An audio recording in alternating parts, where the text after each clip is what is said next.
Welcome everyone to the stream. This is session 19 and the last session for 2021. I'm the Wombat of DM, and with me below we have...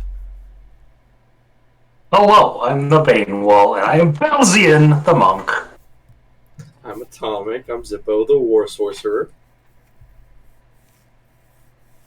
Sorry, I don't have the stream up, but I think it's me, Yarvik Venisonbringer, Halfling Ranger. I am playing Roger Mays, the Wood Elf Assassin. Wood Elf Assassin? Oh, yes. And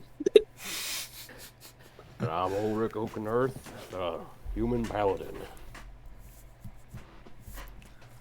Welcome guys, and thanks for being here. It's been a year, not a year of us playing in session, but a year nonetheless has gone by. We started in March, or no, May. May is our first session that we streamed. April we did our session 0, so we'll be hitting our anniversary soon enough. It's definitely coming. But looking to more recent haunts, last session was a doozy of a session. The group successfully managed to navigate a water elemental out of the city after they assembled it the session before. And then eventually made their way to the castle and started investigating the party some. And found out rather quickly that one of the circus goers that was performing or set to perform later on in the day in the throne room was missing.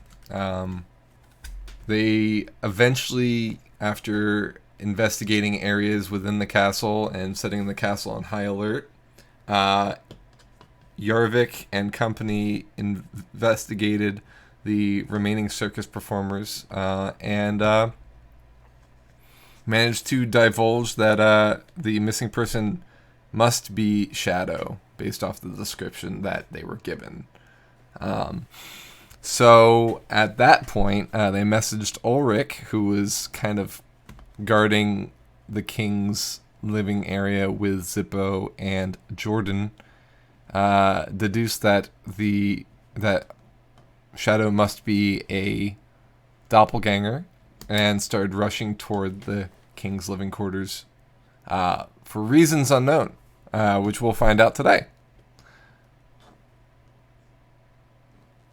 So, here we are.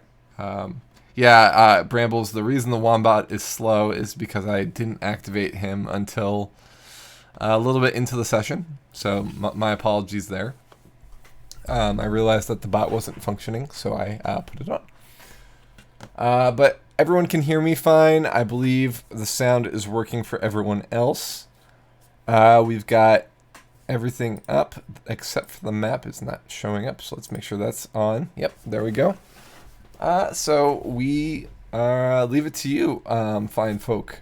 So location-wise, half the group is down in the jail cells with the other members of the circus. That would be Bane, Roger, and Yarvik. Yeah. Yep. Wait, are you saying we're the members of the circus? No. A different circus, perhaps. Yeah, maybe a different circus for sure. I did have my finger up that one dude's nose, so that's Right. pretty... Yeah, so you've got some sort of biological circus on your fingers right now. You roll for boogers? Yeah, Constitution saving throw, please. No, we're good. We're good so far. Just don't breathe in. Let's not make a COVID joke. No. we're in the a different world for a reason, right? We're trying to escape reality. And then Ulrich, Zippo, and Jordan are up top, down the hall from where the king's living quarters are. So, Ulrich, you are currently rushing toward the door. So, and I know Jordan and Zippo are following suit. So I'm gonna start off with you. All right. As we round the corner and see the guard who's been positioned himself outside the king's door. Yeah, you turn the corner and find two ornate doors set into the wall.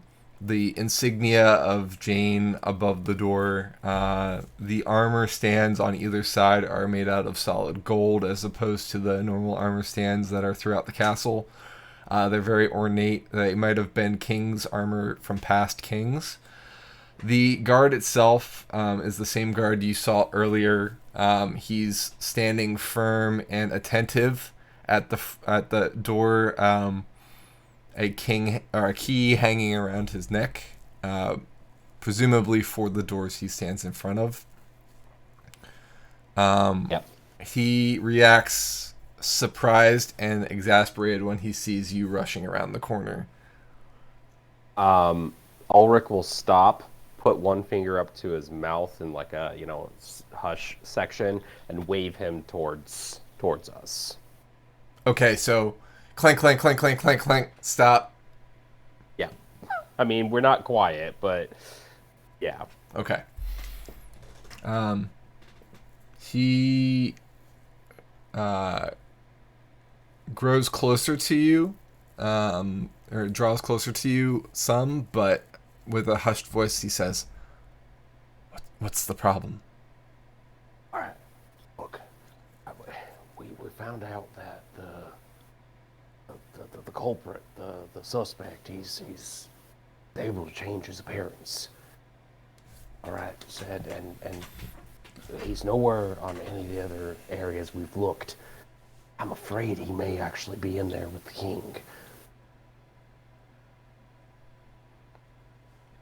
The only person that's gone in is the king's personal groom, and he left as well. Nobody else has gone in. I mean that tracks logically, but some sort of magic is afoot. All right, so are you positive there's no other way that someone could have come by? That I'm aware of, no. I would say that I've done my due diligence, and I haven't been stationed in front of this door the whole time. I've been stationed in front of this hallway the whole time. Nobody would have been able to get past without seeing them.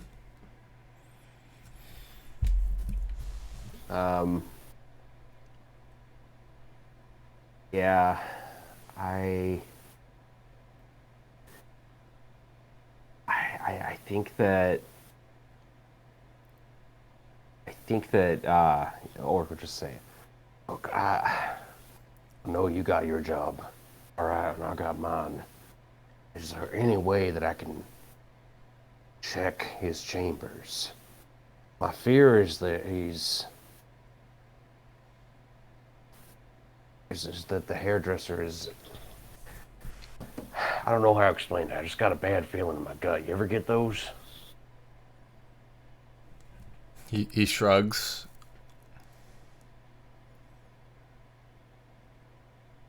Can I approach the king? He kind of. Are you trying to persuade him, or? I mean, yeah. I don't think Ulrich's trying to mean mug him or anything. I think he's trying to appeal to him. Okay. All right. He kind of looks at you firmly and says, the castle is on high alert right now. And you say that there's somebody that can change their appearance. No offense, but if the king's on lockdown, he's on lockdown. Nobody is getting in.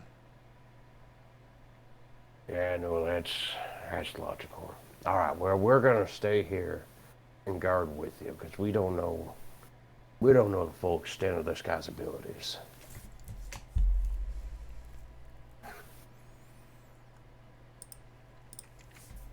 Let me change the map too. I'm gonna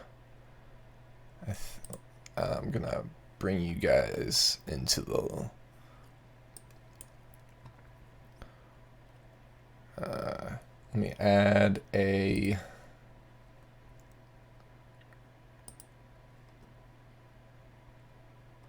Yeah, there we go.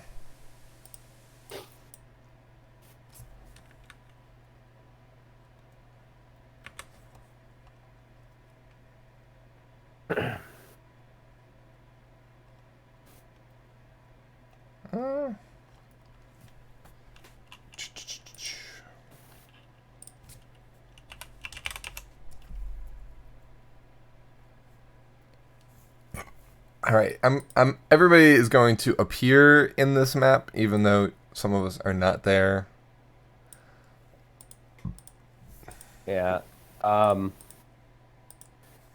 And just for the DM, Ulrich suspects that this guard, is possibly Shadow, and that he was pulling a fun little ventriloquist act because we did not actually clap eyes on the king to begin with.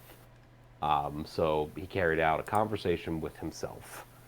Not unlike what the DM did in that moment. And but Ulrich can't fault this guy's logic. But he needs to keep eyes with him and kind of like poke and prod him for a minute. That's fair.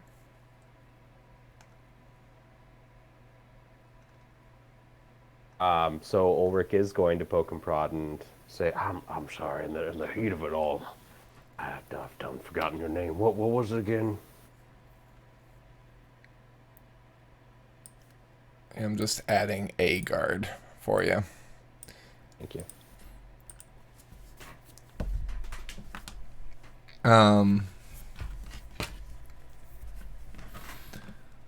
The guard looks at you for a moment, looks all three of you up and down, and says, "That's fine. You can guard with me. I've already messaged Marius that the castle's on high alert, so he should be here soon anyway. My name's William." William, right. How long have you been serving, William? Oh, about 13 years or so. 13 years. That's not impressive.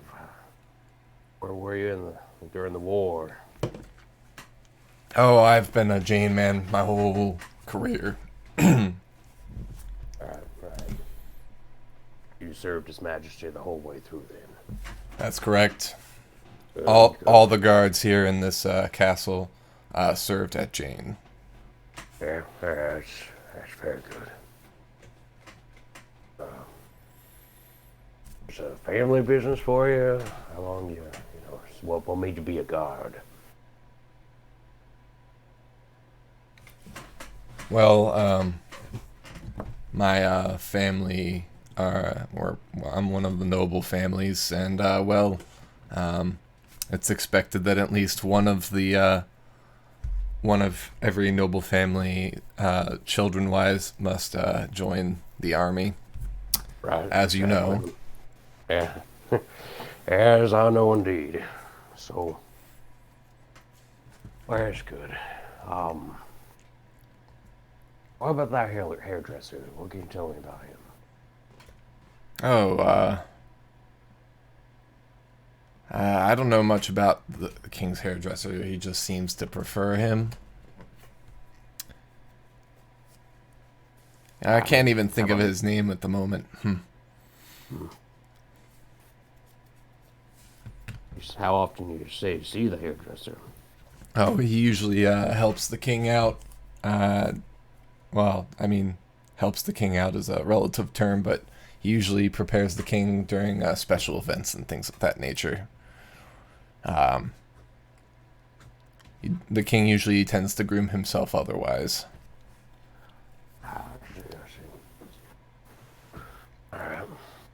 Well, hey, we're gonna maybe have some of our friends come by. Is Mary's gonna be coming by? Well, I messaged him only 5-10 minutes ago at most, and he said he was on his way. Right. Well, we're gonna sit here for a little bit until Marius and our friends arrive, and then we're gonna see what direction we want to go. How does that sound? Sounds good to me. Right. And Ulrich asks Zippo, "Hey, bud, would you mind stepping around the corner and getting a hold of our friends?" Yeah, sure. Zippo will walk around the corner and then thinking with the ring to the others and tell them to go the other path and come with us to the king's quarters. We're standing guard, but we're not really sure if the king or the guard we're with is doppelgangers.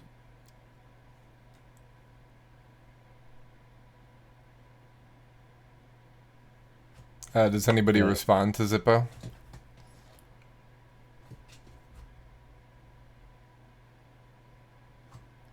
Guess not. We're on our way. Let's roll. I'll come back around and tell Ulrich. Got him. Thanks, buddy. Ulrich, since you're suspicious of the guard, is there anything that you're doing check-wise for him, or is it just kind of you're feeling him out at the moment? Currently feeling him out, but in a minute, Ulrich's probably going to ask him for more details on his family. And so you're one of the noble houses. I'm sorry. It's been a while since I've been in the court, so to speak. You know, I'm always out on the road for the king. Which noble house was that again? He states that his noble house is Woodshaven. Woodshaven. So he's William Woodshaven. Does Ulrich know anything about the Woodshavens? They're a kind of a middle. They kind of made their fortunes by being kind of a middle ground for lumber tradesmen. Right. So you're familiar with them based off of your experience with, since you're a lumber baron yourself. Yeah. You're not too fond of that family, at least your family isn't, mainly because you're not too fond of middlemen. You think that, or at least I'm not speaking for you here, but Historically, the family has always felt that somebody should make their own fortunes, not make their fortunes off of others. Sure.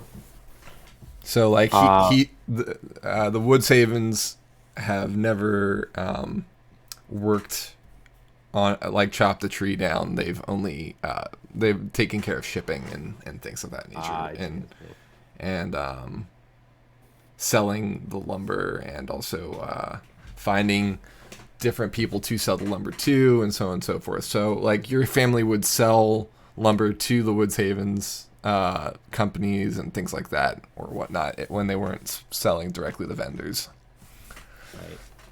Right. Would Ulrich know any of the family members of the Woodshavens? You've probably, you know what, give me a history check. Sure.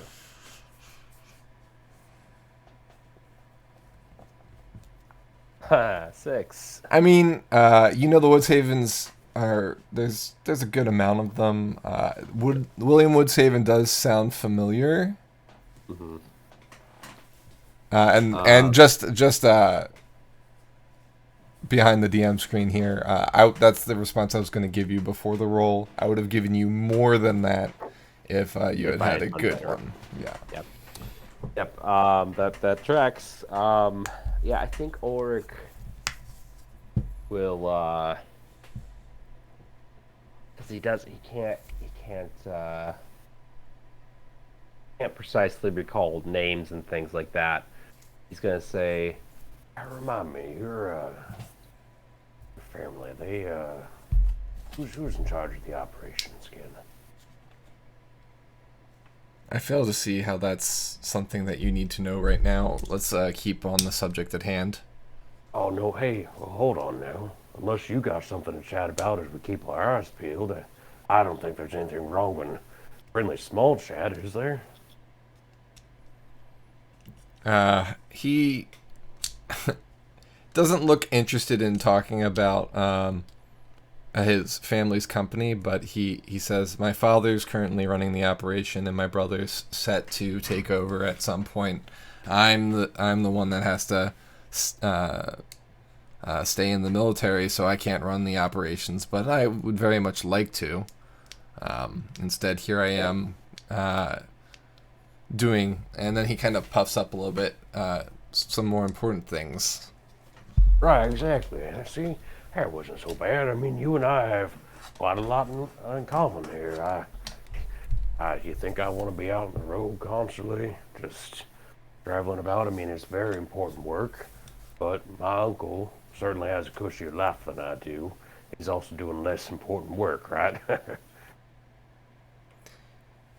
Yeah, I mean, right now, what I wouldn't give to be in an office instead of protecting the king from peril, but at the same time, I'm protecting the king from peril, you know? Right. When you say he kind of puffs up, like, does Ulrich get the sense that this is like him putting on a show of like, oh, my job is, trying to put on errors or trying to overcorrect in some fashion or anything like that? Give me an insight. Cool. Then I don't want to take too much time here, so. You can take all the time you want. 20. I mean, to you, this is an important thing, right? So we want to make sure that we get to the bottom of it. Sure. Of course. That's a 20 on the roll. Awesome.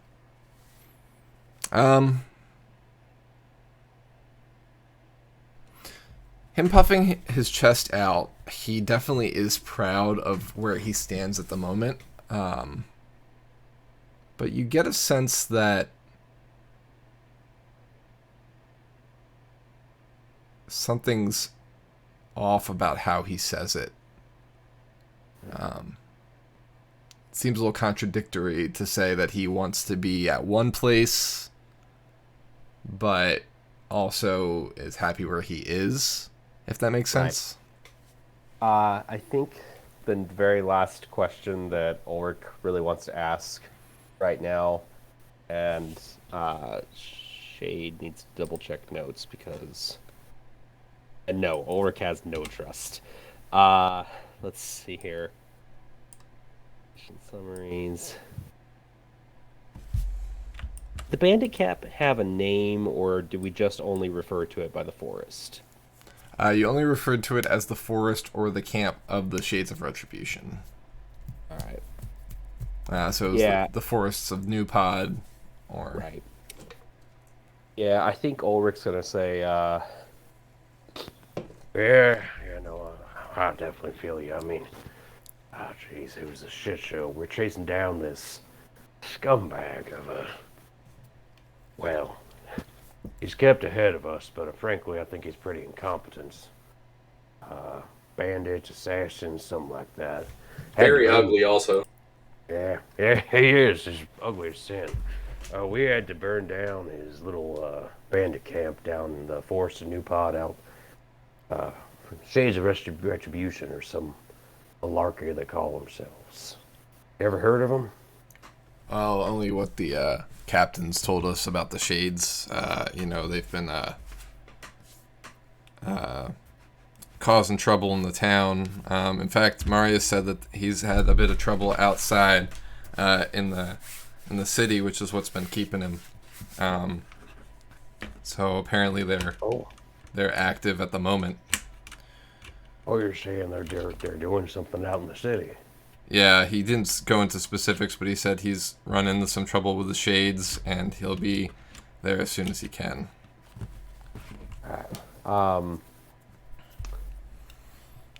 Yeah, does that ring true to Ulrich? Is this guy keeping up a good poker face, or does he even need one? What he says seems to be true. Okay. like he that the so everything that he says seems to be true, but he seems to stumble on his words a little bit when he's talking about Marius and what he said. Interesting. How far away are friends? We're running as fast as we can, but Yarvik has small legs. Yeah, it'll take probably about 10 minutes for them to get here. He's still very dangerous over short distances. How long are these always? 10 minutes? I guess we're going up several flights of stairs. Yeah. You have to navigate a complex and talk to guards and continue on. The place is in high security now, so like even though you're aiding, you have to check in and whatnot and hit checkpoints. Belzian would totally make awkward small talk with every guard. It's like, oh, the weather. Has it always been like this? My town also has weather. Everyone's like, let's go. Yarvik halfway up a winding spiral staircase, complaining about skipping leg day. Yeah, I mean, you guys went today's leg day. You guys went down 4 stories and then have to navigate through a party and then go down the passages and whatnot. So it'll be about 10 minutes. I mean, yeah, I'll say it's 10 minutes. Okay. Zippo will talk to the guard too. Like, yeah, those Shades people are really creepy. They killed this elf dude over some stupid looking burnt book, and they had a bunch of kids just locked up in cages. Weren't even feeding them. It was actually a gnome. Zippo doesn't know that. Yes. Yeah. He was as tall as you. How many elves are as tall as you, You're Zippo? not here yet, Lucia. Yeah, you're not here yet. I'm stating false information on purpose. Yeah, and that's kind of Zippo's MO, right? He generally doesn't always tell the truth about. He's been spreading misinformation about Goblin. Vort since you left. Poor Vort. Wait, those were true. Yeah, and when we let the kids go, we let them go into the forest. I'm pretty sure I saw a bear chasing them. I thought Vort led them out of the forest. While Zippo's... The guard kind of shrugs at this without really responding. I did scare him a lot, though, because the cage was locked, and the only thing I could do to break it down was just blow it open. It's a lot of fun, though.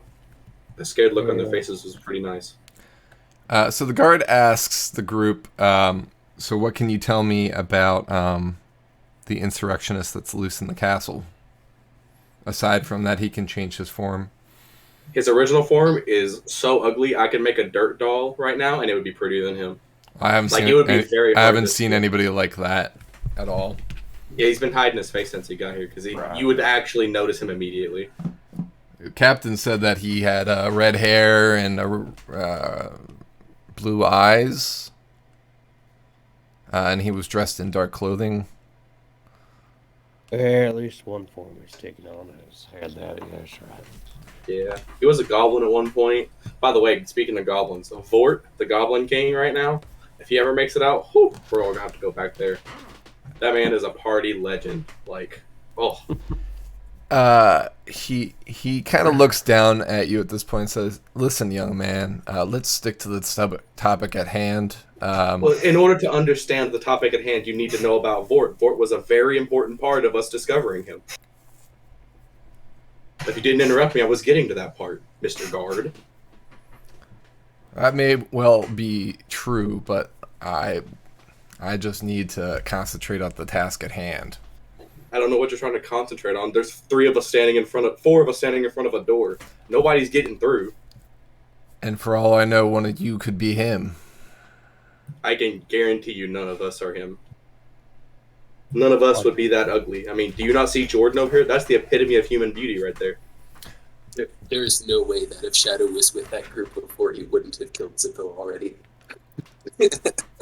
Zippo, says Jordan. Listen, This guard seems to be a bit agitated. Is there a way that the four of us could prove to each other that none of us are this insurrectionist? That might help ease the tension some. Yeah, I think that'd be probably a real good thing. I mean, you've probably noticed I'm poking and prodding you here a little. Tell you what, why don't we just do a little zone of truth? How's that sound? Perfect.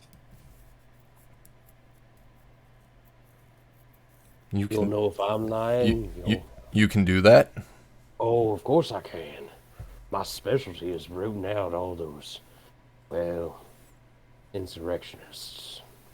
And if the doppelganger is here, we could all willingly submit to damage. If he takes a certain amount of damage, he'll kick out of his thing. And as Zippo's saying that, he'll be like readying like Eldritch Blast in his hand, like I'm ready to do it. I don't know. We need to go to violence quite yet, Zippo. I like violence. Well, we all like a little hurt, don't we? But, what do you say, William? A little zone of truth between friends? Whatever will get us all trusting each other, I guess. Yeah, alright. And, Ulrich will cast Zone of Truth. Put that up in the, Yep.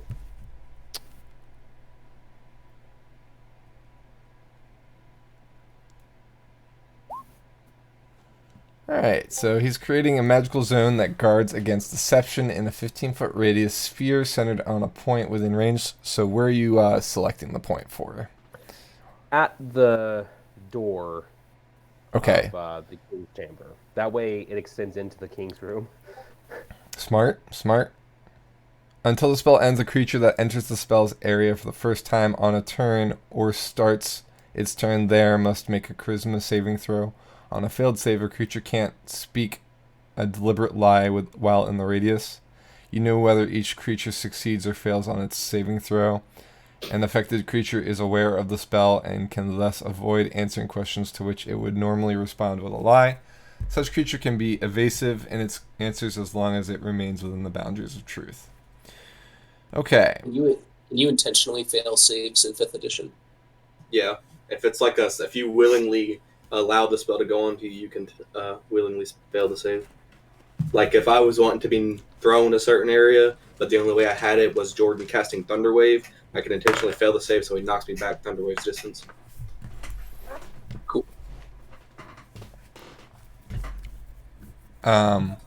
So whether he willingly did it or he rolled, he is affected by the spell, and you know it. All right. So I guess you guys are in the zone of truth now? Yep. I willingly fail.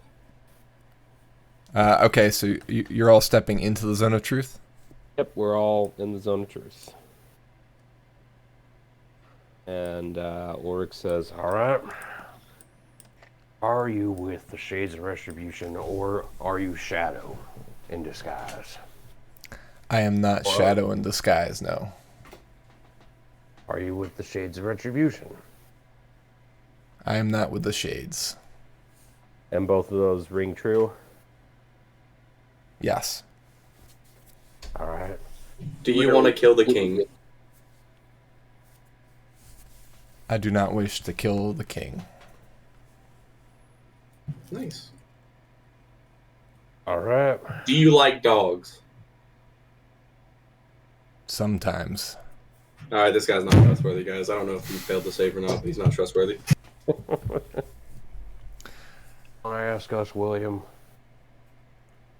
He repeats the same questions back aside from the dog one. He asks each of you and looks you in the eye, are you with the Shades of Retribution? No. Nope. It's an awful name.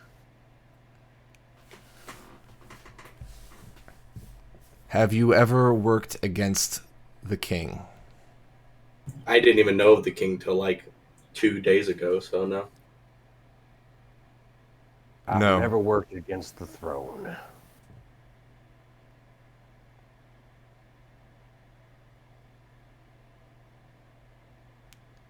But if you want to get real specific about it, William, I think we both know I served the wrong side of the war.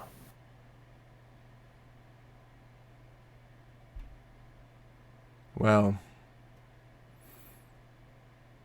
we all know that people make mistakes. Yep. People do make mistakes.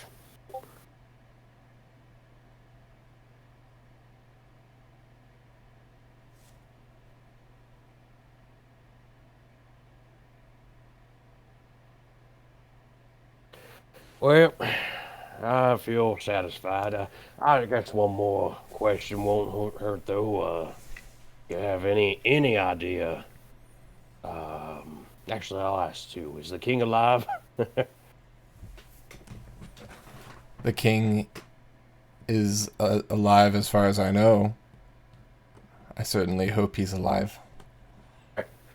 Yes, I mean, you spoke with them in person a minute ago. That was the king you spoke to?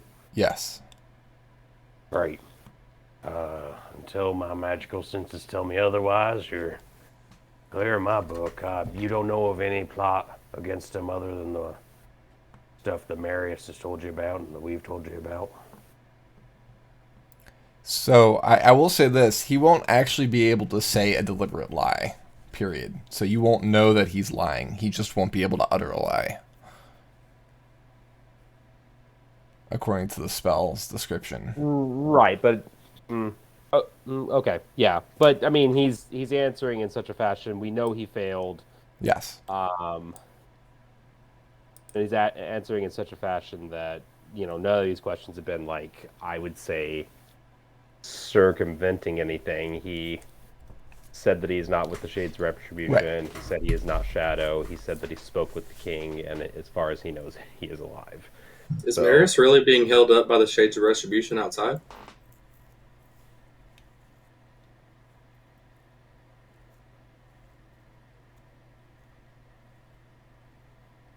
Yes.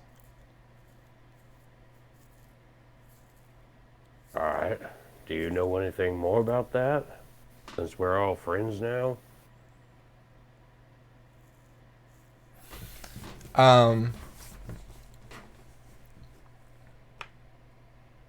He responds with as much as I've said already.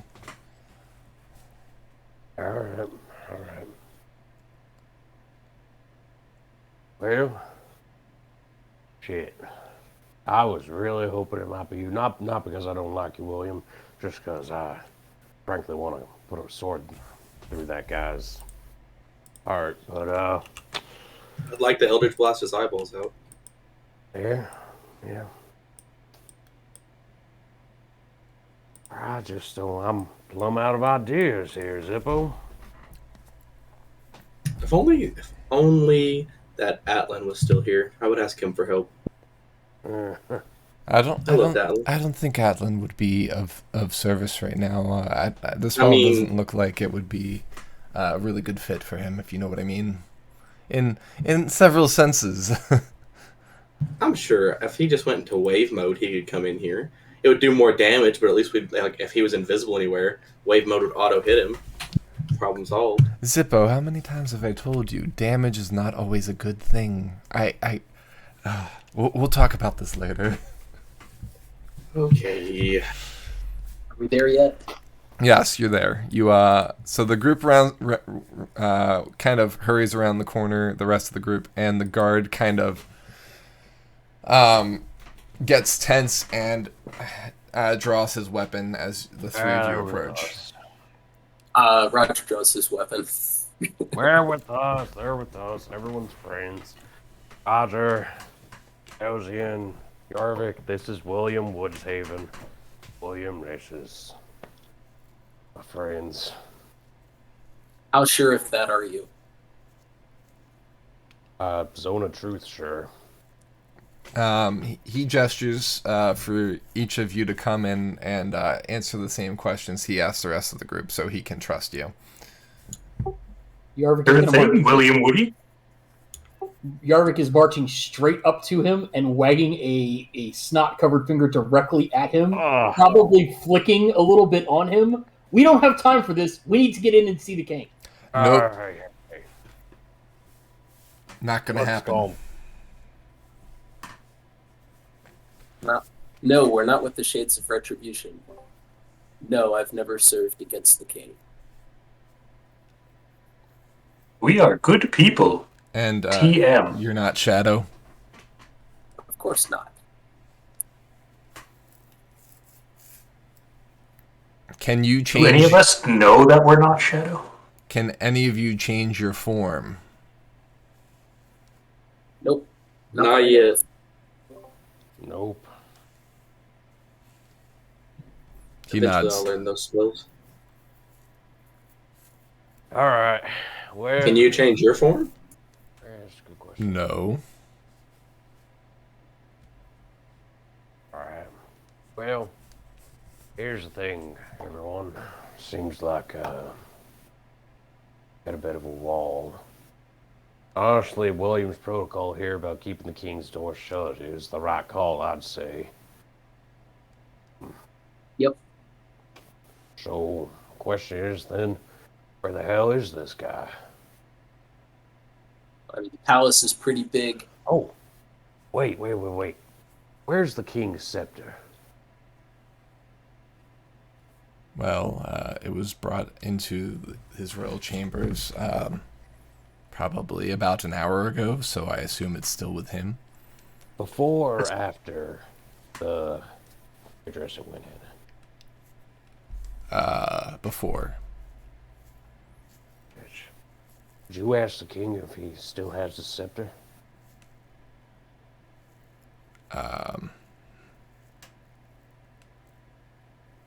Well, I assume he'd notice if it was missing.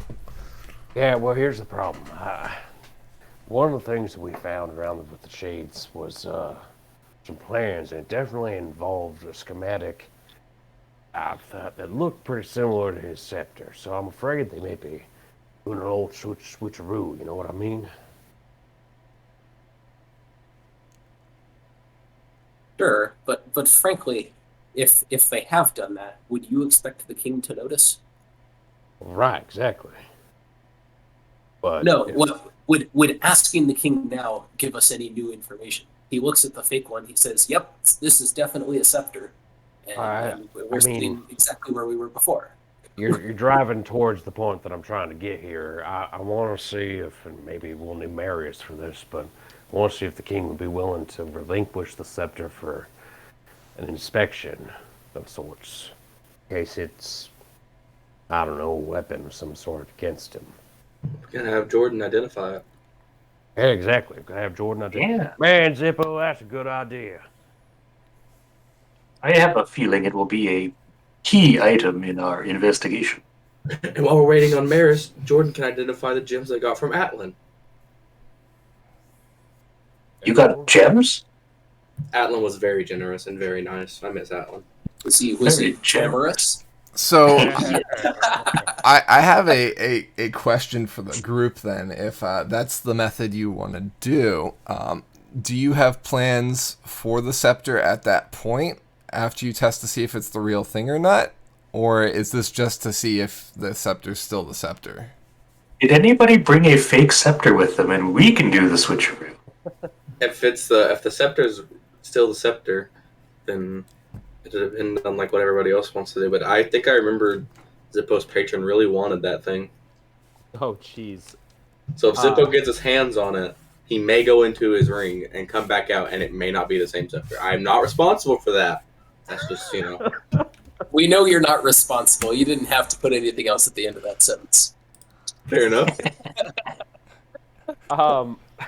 I mean, I don't think that Ulrich would have any reason to know that, so I'm not gonna latch on to that. But I ultimately, just getting an idea if it has any kind of dangerous properties to it. And once we've done that, relinquishing it back to the king was Ulrich's plan. Mm-hmm. Okay. Yeah. I mean, honestly, it sounds like we wait for Marius because he's the person with the authority to, or for the king to come out and say, "What the fuck are you people doing out in front of my bedroom?" Yeah. One of those two things. Just making friends loudly. Don't mind us. We're making tons of noise, so you know when the noise stops, there's a problem, and you can hide.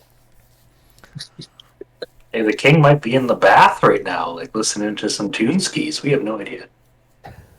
I assume we're having this conversation in character.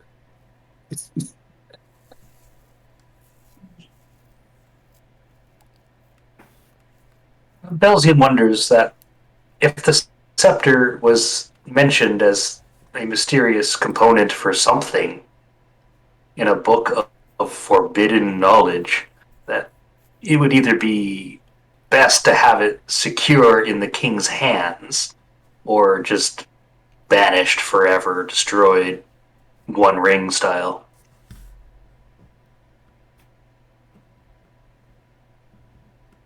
The scepter is an item of interest. Yeah. I think we're pushing our luck here, and that destroying symbols of power is probably Probably not going to cool. be, yeah. Maybe he keeps a fake on the regular because the real one is, too interesting to keep in public. Well, I will also say this, and Bane, I'm going to give you this because of your experience with the book that you've gotten the information of. This book was not public knowledge. You did not have access to it, and somebody stole the book. So it seems like it's even more. I don't know. More forbidden. More forbidden than that, right? So, for all you know, the king might not know what he has. Belzian has never met a king before. Right. This information he would have shared with the party, but nobody else. What information? That I was seeking a book that was so forbidden that its existence was basically non-existent. Yeah, I mean, like it was hidden in your monastery, and nobody was allowed to read it. And then somebody stole it, and you were tasked in getting it back. And then Someone it really was wanted burned. that book. Yeah. By Lumen. So like he tried to burn it before the bandits got to it. So the relation to the scepter with the forbidden understanding, there's a connection there. Yeah. And that's not something that you didn't know based off of the information you've gotten, but I'm just giving you that connection now, in case that was not implied. Satu, Barata. William! Comes a voice from behind the door. William! Is the situation taken care of yet? I want the festivities to happen soon.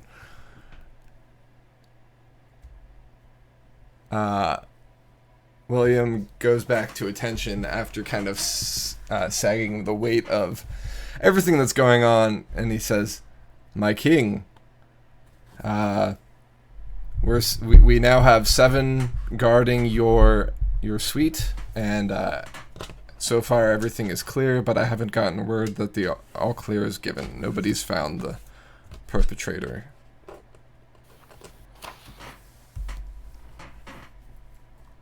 Technically true. I would say also it's probably been about 10 minutes now, Shade, so that zone of truth has gone. Yeah. That's what I'm just about to ask you.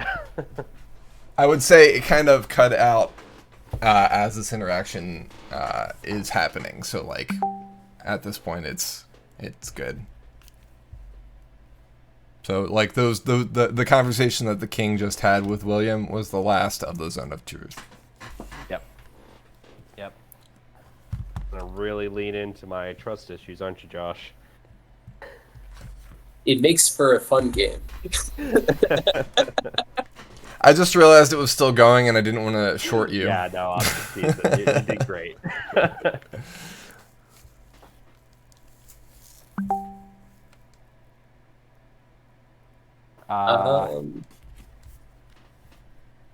Yeah. I mean, Anyone for a game of cards? um, While we wait for someone with some authority to show up.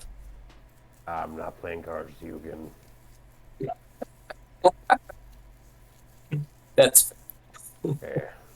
Zippo will sit down and use the last bit of water in his last 2 water skins to make 2 more action figures of Atlan and Brunhild and play action figures. While that's happening, the king responds with, "Oh, there's more of you out there. Can you tell me their names?" After he hears that Zippo scream, "I'm Zippo!"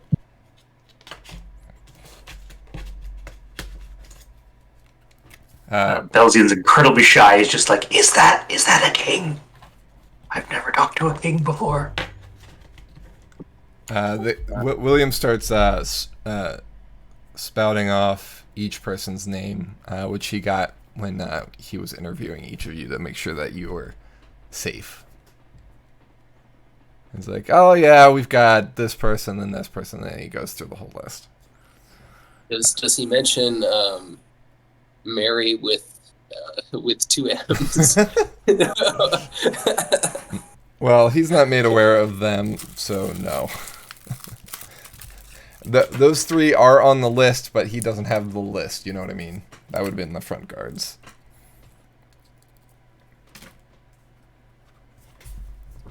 Well, it seems like with this many people guarding my suite, that we should be ready to go in no time. Have you found anything, any of you? I talked to Atlan the water elemental a while ago, but he left the city. Your Highness, we've not found anything exactly. Your culprit is a shape changer, and we do have suspicions that he may be intending, if not already, has succeeded in this, in tampering with your scepter. Oh, my scepter. Well, I've been, it's hanging up over behind me. It's fine.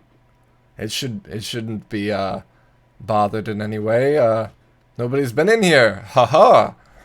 Oh, well, sir, didn't you have a hairdresser in there? Yes, I did. Yes, well, is there... The person we're after is a slippery sort. I know that you're very perceptive, Your Highness, but is there at all a possibility that your hairdresser, if it was in fact our culprit in disguise, that he could have interacted with the scepter?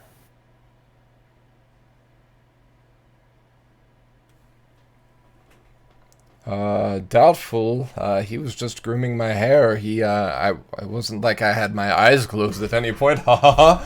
But, no, I trust my groom, well, with my life. Otherwise, I wouldn't see him alone, if you know what I mean. Certainly, if you trust him with scissors and a razor, we can trust him with the rest of your room. Exactly.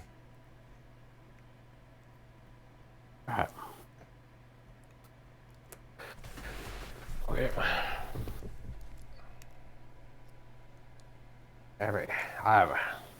Do you like to play action figures, Mr. King?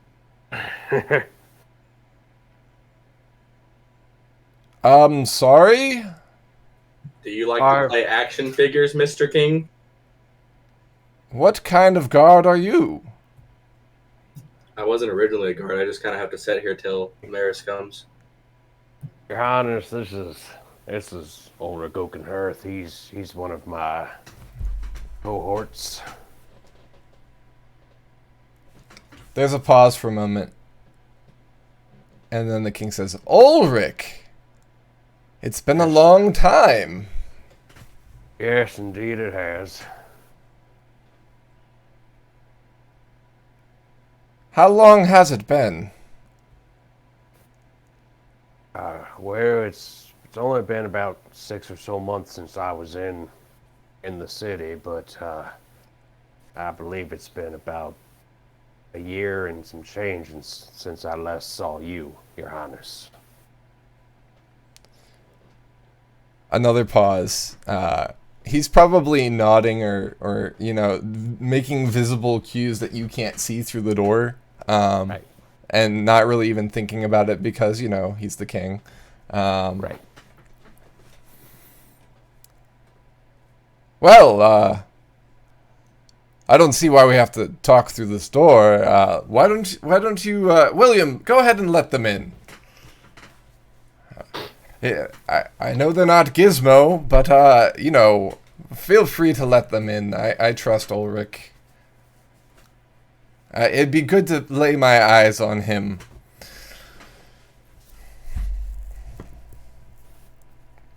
All right. Well, that's very kind of you, Your Highness. All right, so William, at this point, let me go to... Oh, interesting. There's a new map layer, or map button. It's a torch, so I guess it's for lighting things? Yeah, that should be for dynamic lighting. Yeah. Yeah. Could some of us stay outside?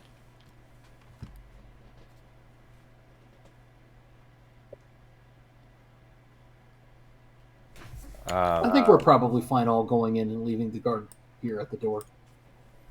I think William's got this. Yeah. Single Where's that? shapeshifter. Leaving people alone is always bad when there's a single shapeshifter. Oh, If it comes to blows, William will buy us at least 6 seconds.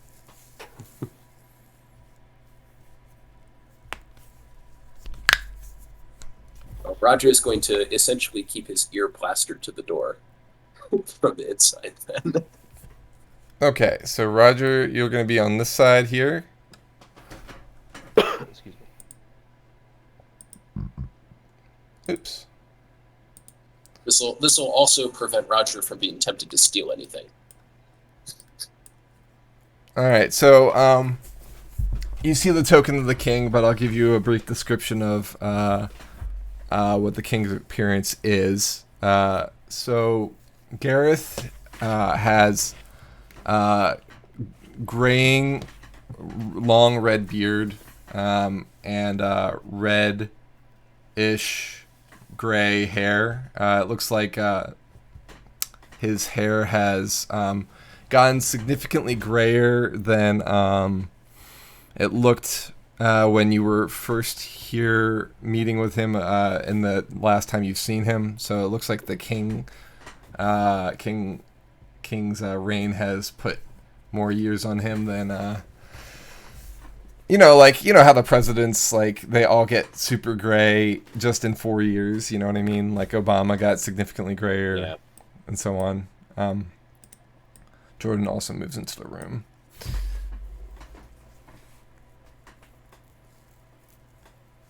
So, So Roger is going to bow deeply. King Gareth, you may not know me, but I owe you quite a lot. Many thanks.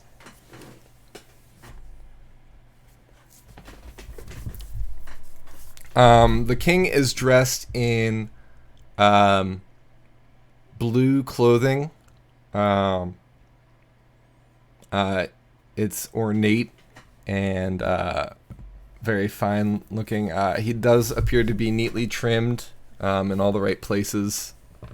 His hair is back with a blue ribbon. And he kind of looks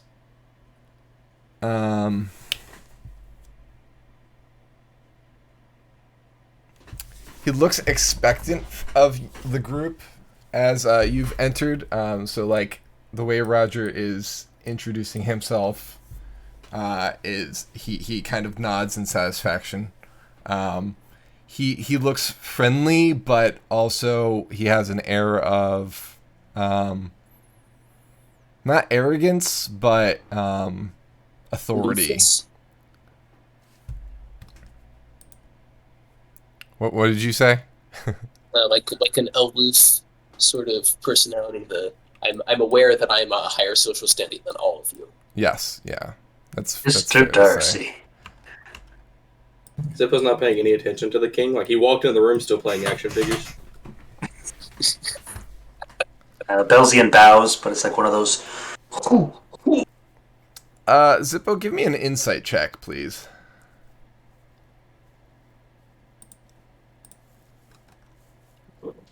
$12. The way the king is looking at you, you get the sense that he's expecting you to introduce yourself. You've had dignitaries that have visited your clan, and you've learned how to treat them with respect. So whether you choose to follow that or not here is fine, but I'll give you that much. Zippo will just look up like, oh, I'm Zippo, by the way. These are my action figures. Nice to meet you.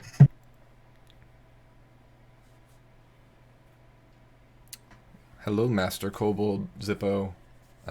Welcome. And Roger, well met.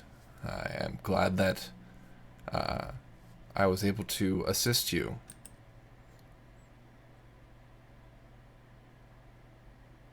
It's always good to see citizens' success.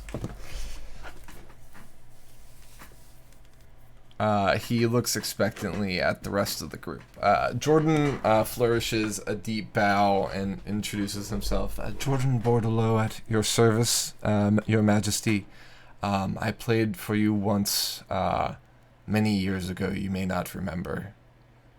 Yeah, I don't seem to recall you, Jordan, but well met, yes. Savage. Ulrich also bows the appropriate bow of a noble. Yeah, you bow your head only, a deep bow of the head, but you don't bow at any other point. I heard you. Belzian bows with like a fist to the palm, and it's very sudden and violent, and it says, Your Majesty.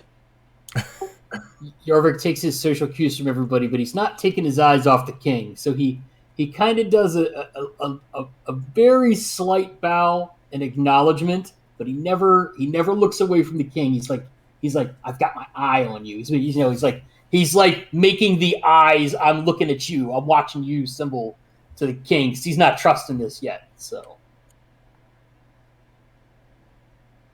Okay.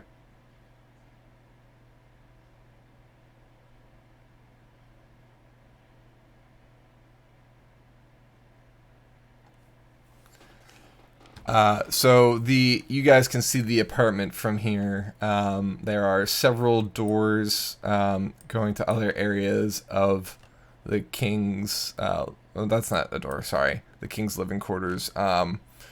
There is a large bed all the way on the far side of the room, as well as a lit fireplace. There's chairs and a nice sofa in front of the bed. The area seems to be fairly ornate and tidy. The king's scepter, which he did mention was on the wall, is now sitting on the table after he took it off when he was speaking, which you didn't see, but now you can see where it is.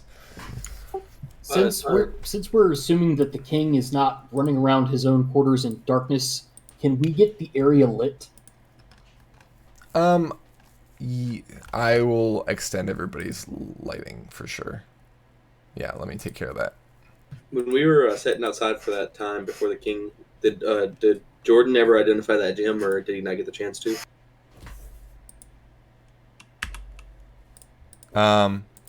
Jordan did not identify the scepter because the scepter was not, No, my gem that I had from Atlan. I said while we were waiting outside, I wanted to see if he would identify it for me. I didn't know if he got the chance to or not. It wasn't a full 10 minutes, so he Gotcha, didn't identify okay. them yet. But suffice it to say, he will. Ulrich, while, looking at the king, he says, Your Highness,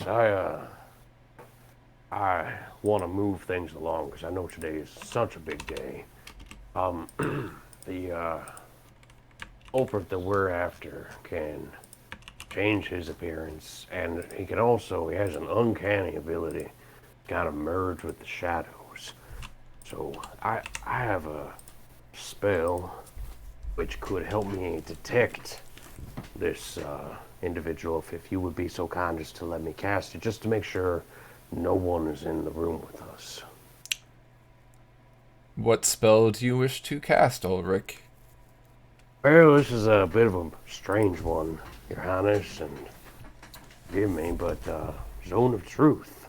You see, if anyone is in my zone of truth, I can tell whether or not it has affected them the appropriate manner. Every 6 seconds, it affects anyone inside of my zone again. So at some point, theoretically, across a span of 10 minutes, if anyone's in that area, well, we're gonna probably know if they're there, even if they're hidden. So you can detect anyone that's in the zone. That's correct. Well, sort of. If they fail to ward themselves against its magics, actually, either way, whether they fail or not, I will know if they have done that. Which it won't tell me exactly where they are, but it does tell me if more than the number of people that are in this room, 7, as it should be. It will tell me if there's an eighth person in here. How far does this zone reach? Well, it's pretty small. It's only about a 15-foot radius. Yeah, he gestures around and is like, that doesn't even... My smallest room of these apartments wouldn't even fit that. And I do know that. I mean, that is absolutely fair. But my fear is that how high are the ceilings, DM? The ceilings in this room are 15 feet tall. Yeah, They're high ceilings. Right. So I'm gonna just let the DM know what I'm up to here. Just on the off chance that that we can detect, maybe he is hidden somewhere. But second, just on the very off chance that the king is not the king. Sure. Yeah, I'm following you. Yeah. It's whether you can convince the king or not that the spell is appropriate. Right. Yeah. And Ulrich is going to note that, well, this guy, he came in with acrobats, and they can get up to your ceilings, for example, which I'll say, they look less than 20 feet to me, your Highness. And I could cast this spell a few times. I can't, Josh. I can't. But I could cast this spell a few times, just to see if we have any luck.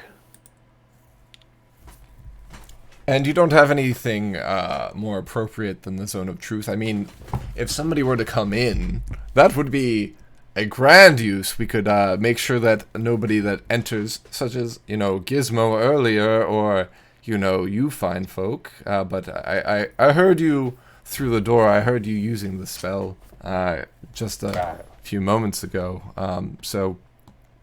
Wouldn't it be better to save that for when the captain of the guard comes back? Right, exactly. I think, Roger, you've picked up exactly what our Lord is saying. When Marius, the captain of the guard, has come and wants to present himself, would you allow me to cast it at that moment? Just in case, Your Highness. That would be fine if Marius thinks that it's okay, then it'll be okay with me. He is my head of security after all. Although he isn't here now, I don't know why I'm paying him. I hear that he is otherwise occupied with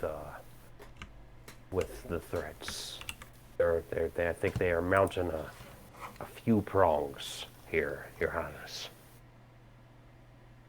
Oh, there's other threats in the city. I had not heard this. What do you know?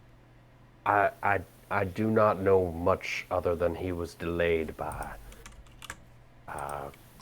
something that pertains to this situation. That is as much as I have been informed.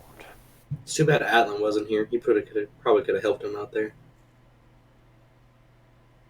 Yeah, that could be.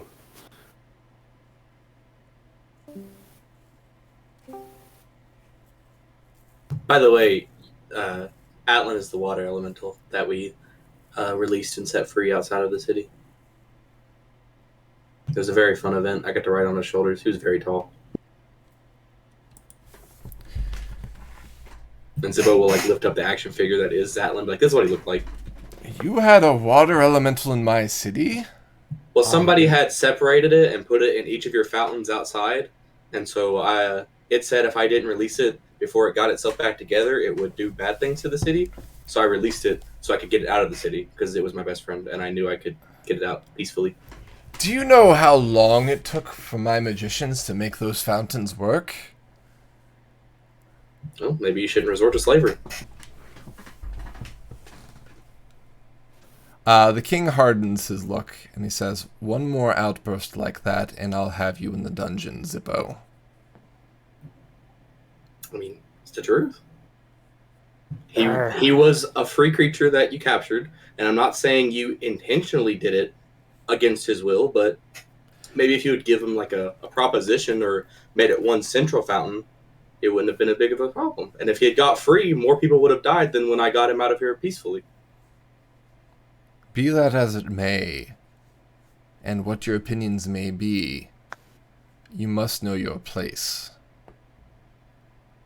We are all on the same side. However, one should not talk to a king in such a manner. That is your only warning.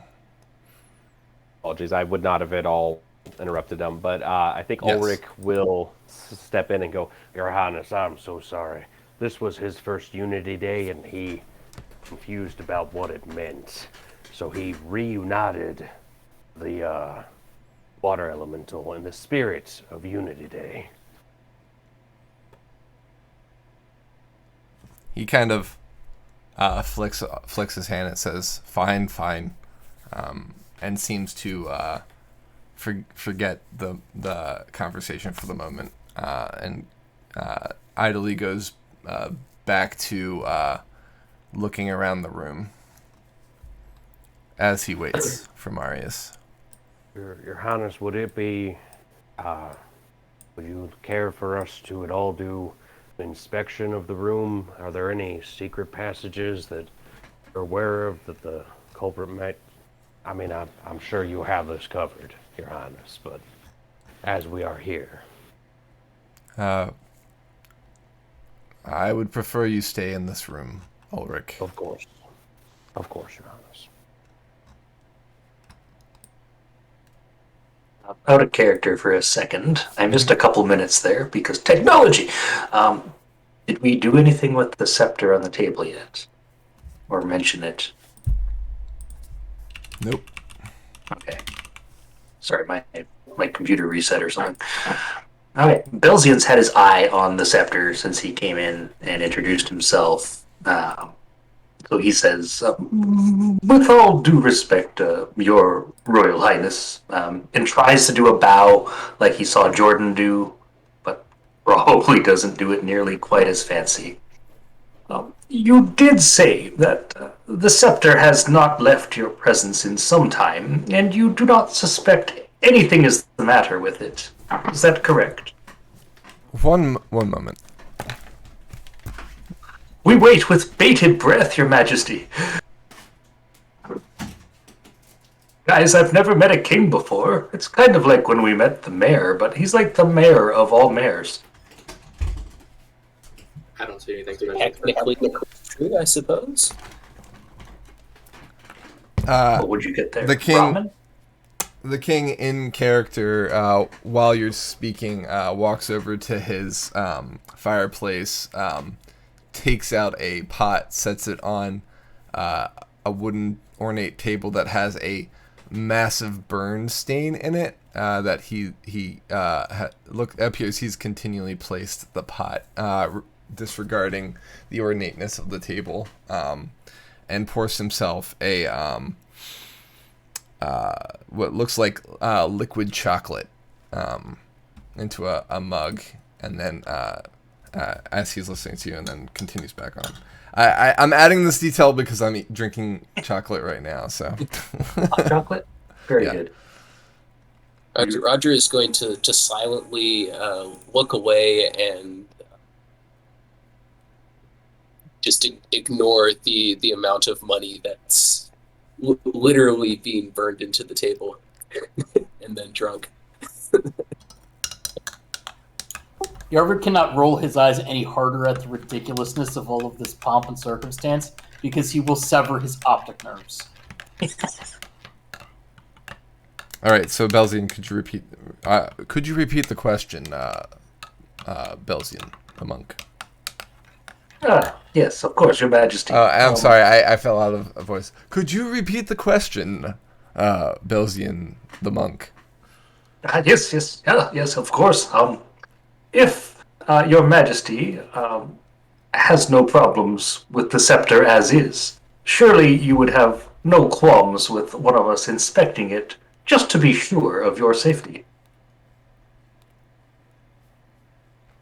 It is forbidden for anyone to touch the scepter but one of the royal bloodline.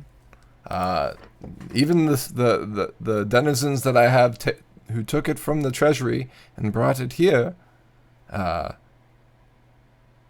not allowed to physically touch it. They had to touch it with cloth. If we don't touch it with our hands, could we take a look at it? Is it possible, out of character, to cast like an identify spell or check something out without physically touching it? No, you need to physically You touch have to it. physically touch it. It's a touch-based spell. Yeah, we can't get our grubby hands on it. Our grubby peasant hands. I wash my hands every day. Excuse me, I am no peasant.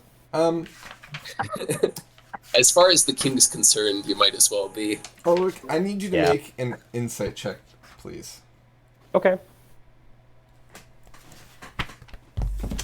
Don't fail me now. Hey, I told you not to do that. A 9. Oh no. Why did the king invite us in anyway? I thought he was going to give us Okay. presents. It's like, oh hey, it's Ulrich who I've Interacted with before at least once. yeah, You guys used to party hard back in the day. yeah, that time that I mounted a war against him. Technically, times. all you Well, did was I did participate in a war Yeah, I that somebody else participated. mounted against him. Yeah. Refresh my memory. I'm sorry, go ahead.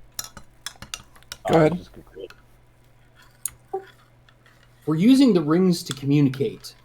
Do we have to vocalize what we're communicating? No, I think it's just you think it. It's mental. Yeah. So, I believe it's in the description of the item. Let's see here. While wearing this ring, you're able to communicate with any individual that holds another attuned ring of communication. When activated, those you decide to communicate with can clearly hear any words spoken by you within 1 mile. The volume of the speech and the background noise at either end make no difference. Whispers are audible above even the sounds of combat. These words are only heard by you. So, you have to speak the words out loud, but you're doing so at a whisper, and they won't be, the person that's hearing them on the other side is the only one that can hear them. Does that make sense? So it is kind of mental, But the way it's you actually have to say something worded, you have to out say loud. it. Yeah. It has to be said something out loud, but it can be inaudible, just as long as your lips are moving and air is passing out of your mouth. You know what? I'm gonna make an addendum and say that it is mental.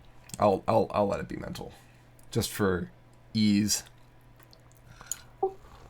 So Yarvik is going to turn away and he's going to look at Roger and say, "Somebody distract the king using the ring inaudibly, so we can check the scepter."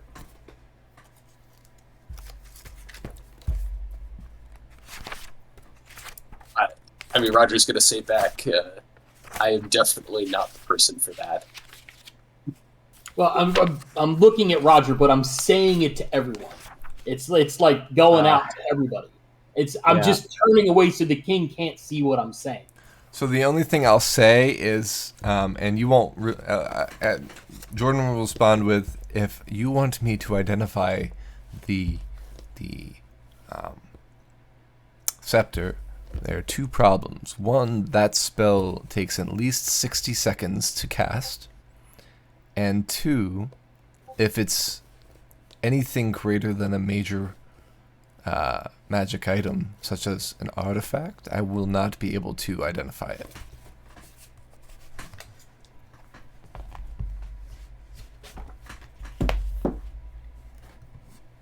We could distract the king for other reasons. Belzian mentals into the ring. Can't think of any other reasons, but we could still try. So while this conversation is going on, Yarvik is going to turn around and look at the king and see if he's reacting to this conversation. Because we don't know who else has all the rings. Oh, fair. Were you just broadcasting it out, or were you broadcasting it to your party members? I was broadcasting it to everyone who has a ring. Okay, That was part of the test. got it. I love this idea, but also now, if he doesn't have a ring, whoever does have it knows what's up. It's a calculated risk, yes. Yeah. Ham radio, they're just like, who is that? I'm trying to provoke a response. Yep.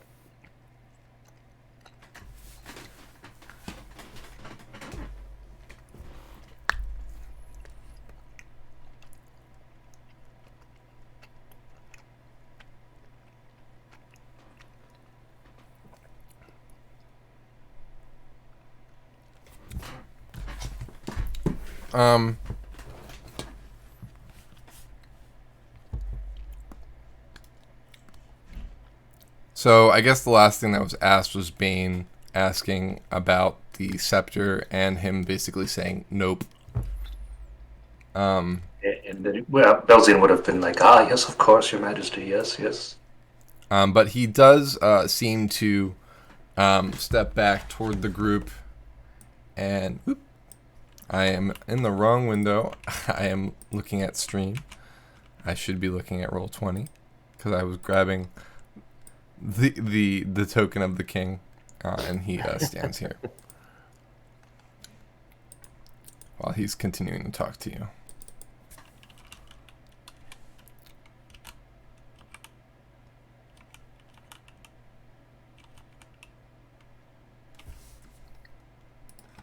And I'm pretty sure we all attuned our rings, like, pretty much as soon as we got them. Mm-hmm. Yeah. Because we're cool. Coolest.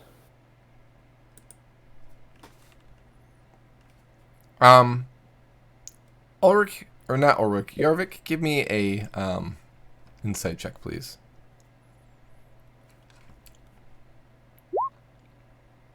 Okay.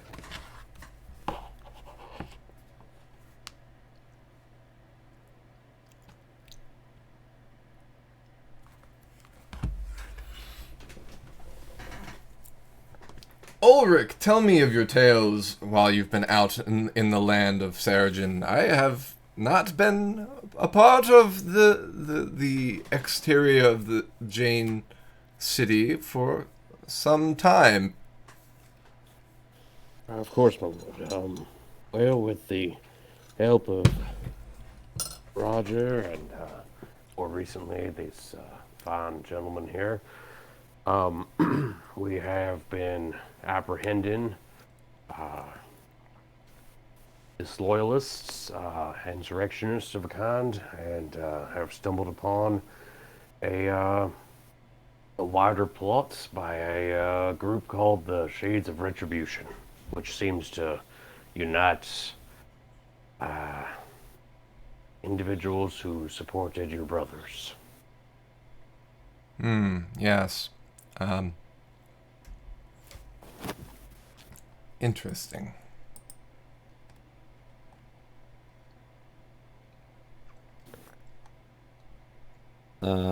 Ulrich will go on and tell a more in-depth tale of a particular insurrectionist that maybe I don't have as a player details for necessarily, but that Ulrich might think is a good story to entertain the king. While, since you've changed the way the ring works, while thinking to the group, I'm going to continue to tell this story. I do not advise. I don't advise doing what you're suggesting, but maybe I can keep this story going for 10 minutes or so. The king listens and interrupts you with questions every once in a while. And the reason why I allowed the mental thing is because I'm rules lawyering myself in my wording, and it says these words are only heard by you, meaning that the only people that will be able to hear the words, no matter on which side it is the people either speaking them or getting the messages, is kind of what I'm thinking. Yeah, I think Ulrich will say this when he's interrupted inevitably very quickly by the king. And in that moment, he says, "I'm going to try and keep this going, but I don't advise. Okay. I don't necessarily doing this."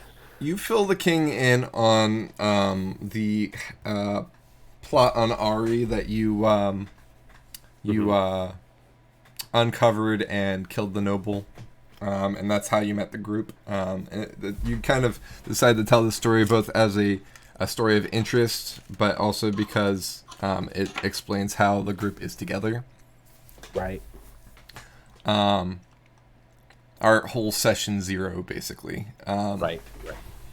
Not that it would have been cool to play that out, but it worked out fine just talking about it. Yeah. Maybe at some point, like as a special event, we might like go back in time and play out that story. A prequel. Yeah, a prequel.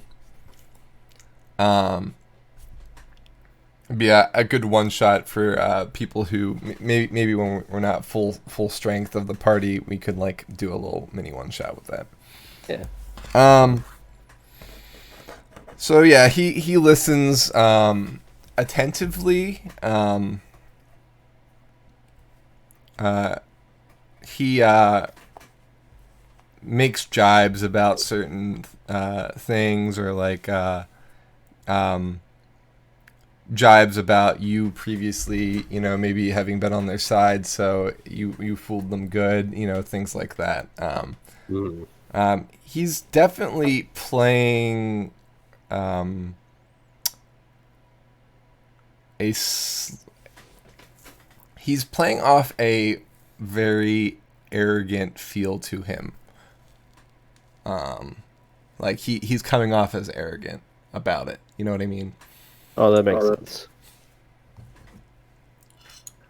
Yarvik's not done. Yarvik's not done quite yet. So while this is going on, this conversation's going on, Yarvik is going to narrow his focus, and if the king has a ring, while the story is going on, Yarvik is just going to be humming a jaunty tune really, really loud right at the king. Okay, so you're targeting the king with this message. Correct. Just okay. But really loud. Yes, and really annoying. And I want to see if he reacts. Yarvik is very curious. Okay.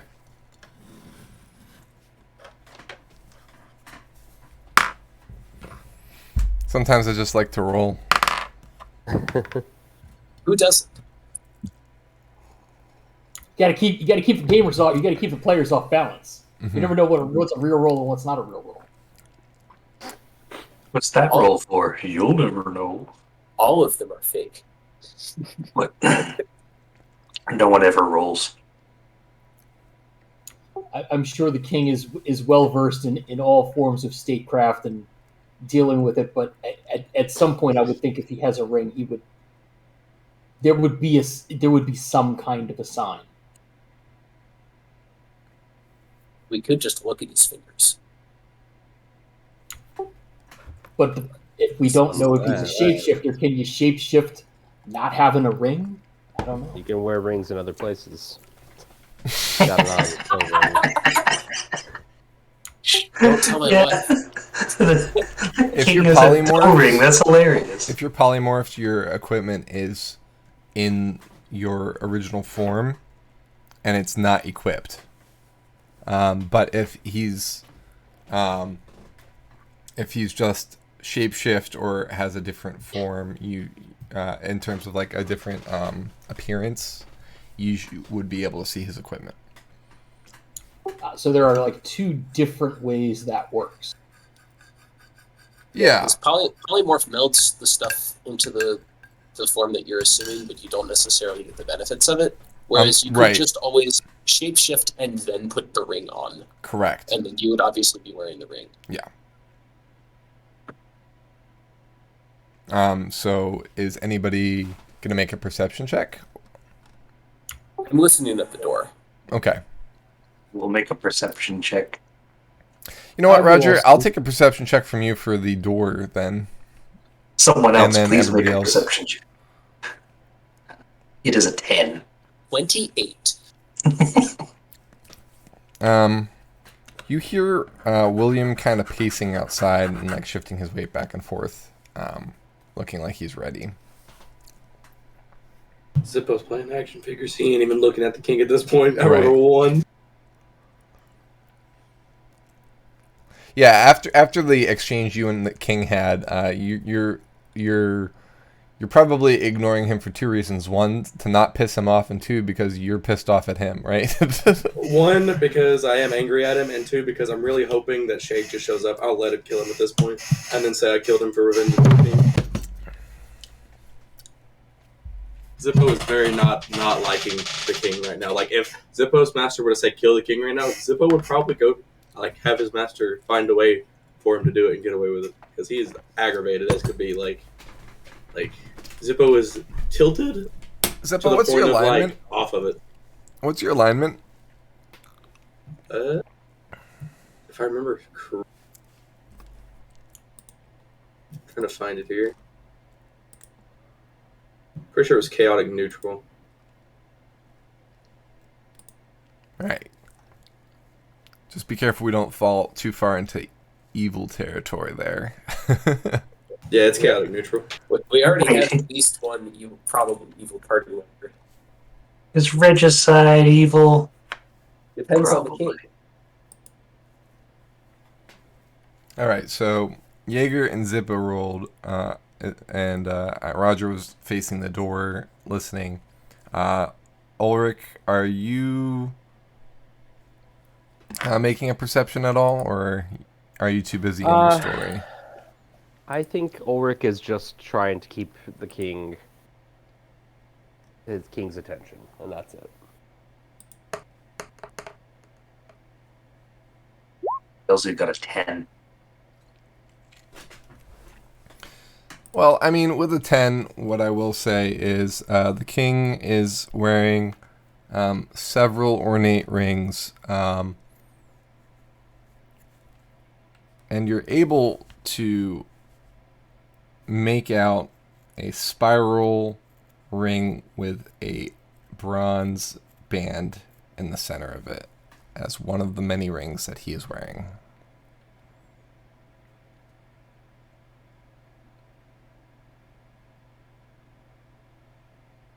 Okay.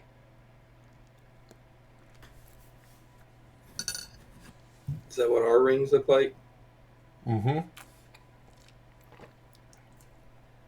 Technically, They look just pretty elegant. just because he has a ring of communication on, doesn't mean he has one of the ones connected to ours. He might not have one of ours. Or it might not be attuned right now. I don't think Belzian would recognize it as anything other than a ring.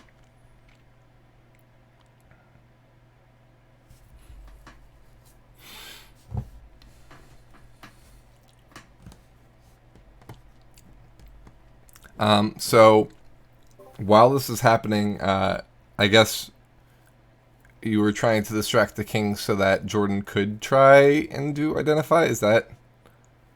I was doing this in case, for the others to essentially have a chance to do whatever they decided to do Okay. with some discretion. So let's feel that out. Is anybody going to try and do something in that 10 minutes? Well, no. No, I'm just gonna play action figures. How about this? I'll give you guys a 10-minute break, and when we come back, you'll let me know if you do anything in that 10 minutes. Does that sound good? Perfect. All right. Good segue. We'll see you guys in 10 minutes. After the break, we will be back with more shenanigans. See you soon. We are back. Welcome back, everyone. We have had our 10-minute break, and the 10-minute conversation between Ulrich and the king has commenced. Have we decided to do anything with that time? Nothing Twitch friendly. If Roger looks bored, Zippo will offer to play action figures with him if he wants. Belzian's gonna be maybe dishonest here and seek a bathroom. Oh, Your Majesty, when you have to go, you have to go. He may or may not have to pee. That is not something we keep track of in D&D. Yeah, I guess not. We don't have a bladder check, right? The king gestures for you to go into that room there, and he says, there's a chamber pot in there, but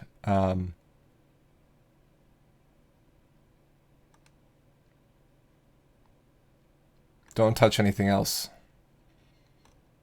Will not touch anything. I mean, I ran out of the voice again. There's a chamber pot in there, but don't touch anything else while you're in there. But, okay. I think I understand, Your Majesty. I am assuming you go through the door, right? Yes. Okay. The room is lit, so you can see pretty much everything in the room once you're in there. I'm fantastically stoked by the way that there's a bathroom for the king. Yep. Small detail. The room is not super duper lit. Oh, there we go. Yeah, you were just around the corner, that's all. Wow, whose bathroom has a hallway, leading into the actual bathroom? This is bigger than my house. Yeah, it's a fairly large bathroom. 1, 2, 3, 4, 5, 6, 7, 8, 9. So 9 times 5 is what, 45? Yeah, it's 45 feet wide by 20 feet long. So probably about as big as Roger's parents' house. This is way bigger than the shack that we lived in. Yeah, probably even bigger than that. Belzian muses that even the Goblin King probably didn't have a bathroom this large. Correct. But he gets on the rings to the party members. Fellows, I think I've made some developments, and not the kind you think. Let me know if I can do anything in here that will help us. There's a chamber pot here with candles on either side of it, and a drawers which have things likely in them. The bath is not drawn. I know it's depicted as drawn, but the bathtub is empty, and you can see several different ointments and things over here. Belzian has no intention of actually using the bathroom. Yeah, that's fair. If he can cause a ruckus or a distraction, he is available. Roger, while you're listening at the door, you hear the sound of guards approaching. More than just William. They're coming from down the hall.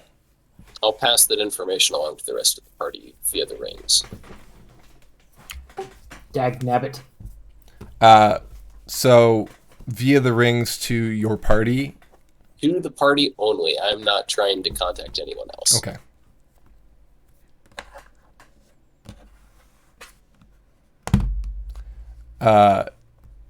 So, Yarvik, you said Dagnabbit? Even if we were going to have a chance at the at creating a distraction, look, here comes the plot. Yes, let us not delay any longer.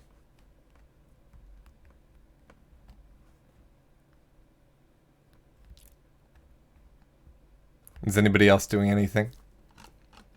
Zippo will just set his action figures on the floor next to this flower pot right here.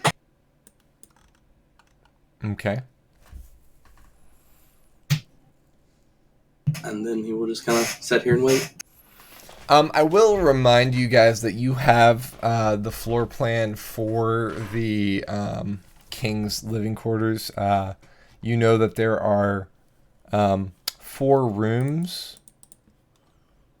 The main room and then 3 rooms that branch out from it. There were also markings in 2 of the 3 rooms that suggested that there might be other entrances to the royal chambers aside from the main entrance.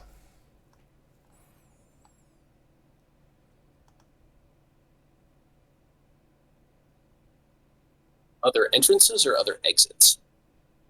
It wasn't. There was just markings that had arrows pointing at specific walls. And that's the only thing that you could think of that might be marking. One of which was not the bathroom where Belzian is right now. That's the top right room. It seems like the left and the bottom right were the rooms that had these markings.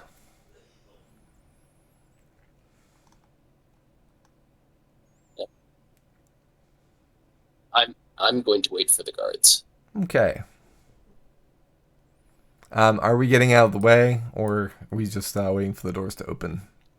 No, I will totally stand in front of the door and be in the way. Okay.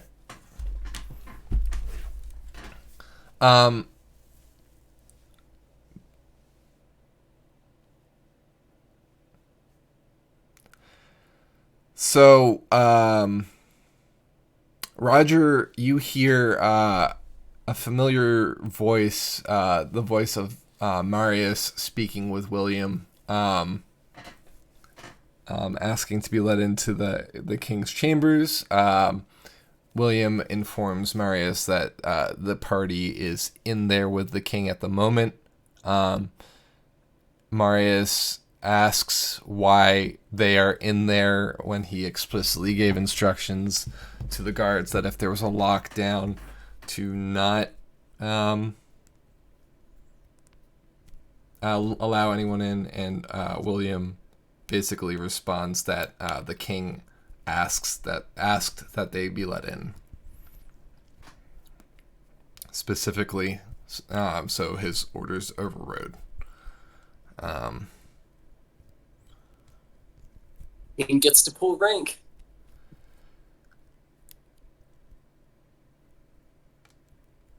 Marius asks if there's anybody else that has come through, and he pretty much gives the same story as before, that the groom had come through, prior to the party arriving, but nobody else has come down this hall that he knows of. He also starts telling Marius about that Shadow. The party said that Shadow might be a shape changer, and says, "How do I know that you're not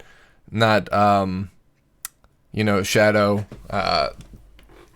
And Marius whispers a code phrase to him. It's lemon sherbet, and William opens the door. This is only heard by Roger, by the way. It's in hushed voices. The doors open, and Marius comes through with 4 other guards. And they kind of push past Roger, and Jordan kind of steps out of the way.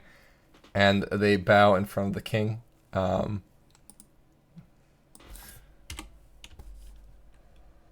You know what? I'm going to quickly go to the throne room and pull some soldier tokens. One of the nice things about having rooms set up.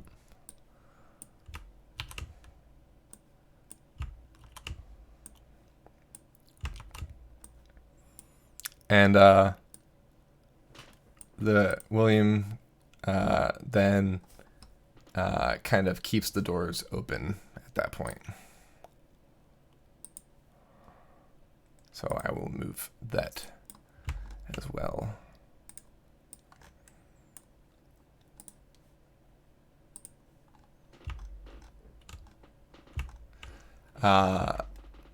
Marius kind of...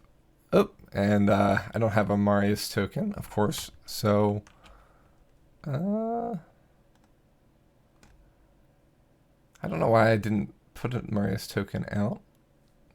That's interesting.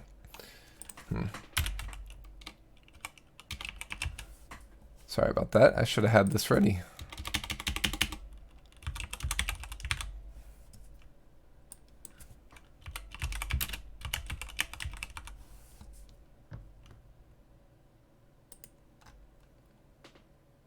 Everybody's still there, right? Everybody can hear me? Yep. Okay, everybody's just being quiet. That's fine. You sound good. And we were unmuted on Twitch, right? Yes. Thank you for checking. Yeah, my token search has not been great lately, for whatever reason. The Queen of Brambles is our Marius token, according to Twitch chat. If I only had a token for Queen of Brambles. A token, my kingdom for a token. We'll pretend that this is Marius. All the guards are armed, but they have their weapons drawn. Marius is not currently holding the sword in his hand. That's why I'm saying this. Marius. I'm glad to see you. This is we seem to be at an impasse here because this group here has taken me hostage. I would like you to arrest them, please, and take them to the dungeon. Arius, come on now. That's foolish, and you know it. You heard, surely William out there told you we were invited in here.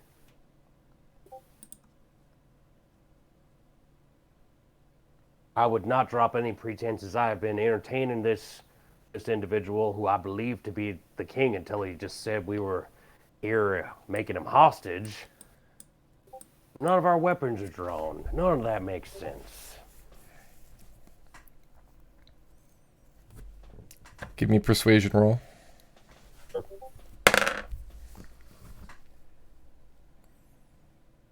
$24.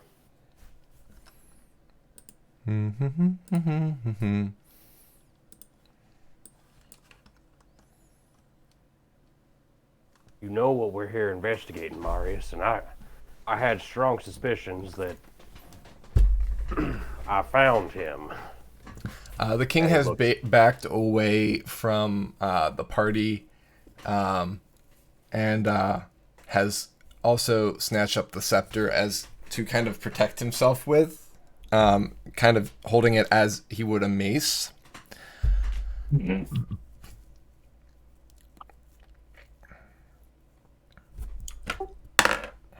Yarvik's just going to put out.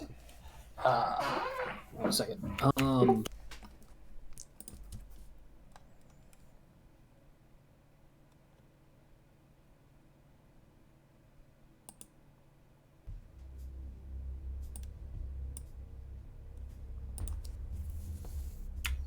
Belson's in the bathroom, right? Yes. He's just gonna say via the ring direct to him. Just chilling. It's getting ready to go down. Be ready. What do you mean? The guards are here. The king has asked for us to be arrested. No, what did you guys do? Don't come out of the bathroom yet. Just be ready. Thank you.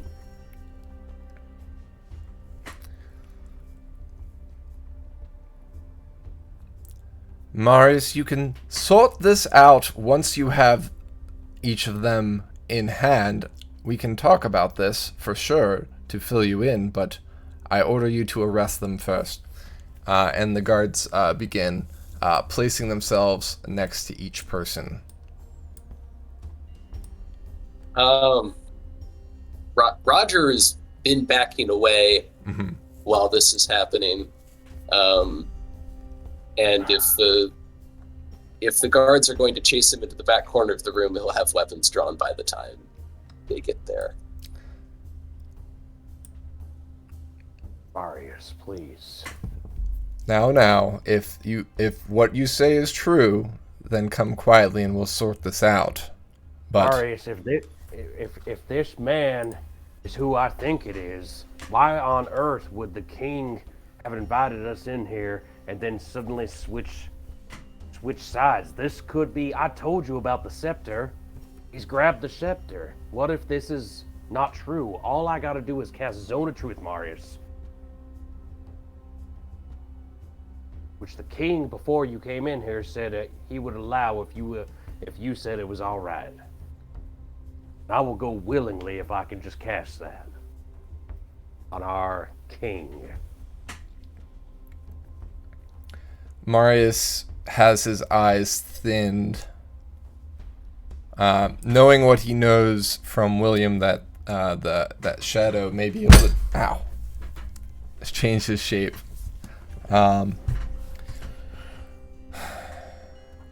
He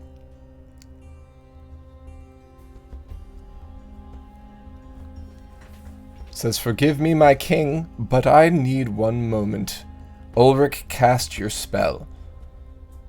And Ulrich does, making sure that the king is in the. You know what? The king is at his feet is the focal point. Okay. For now. So right here. Yep. He fails. Are you our king? And King Gareth. Sorry, are you King Gareth? I am your king. That wasn't the question. The question was, are you King Gareth, not are you a king? What is your name, sir?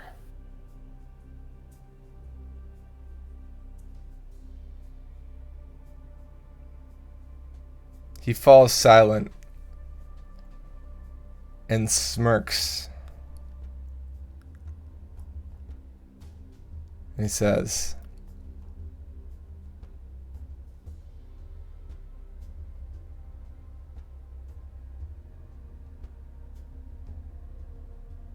he tries to answer and he doesn't. Marius, that silence is damning.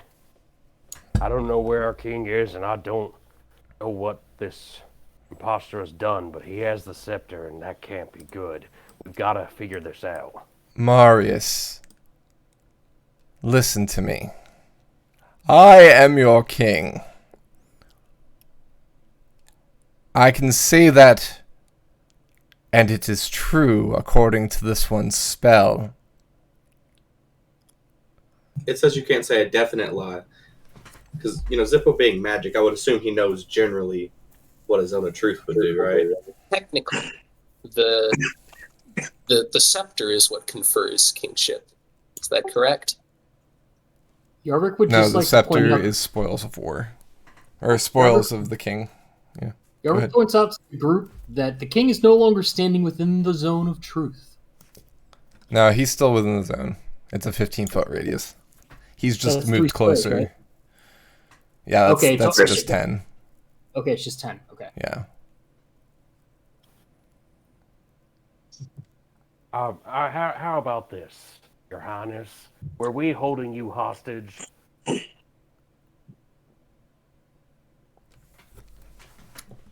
You are dangerous to me.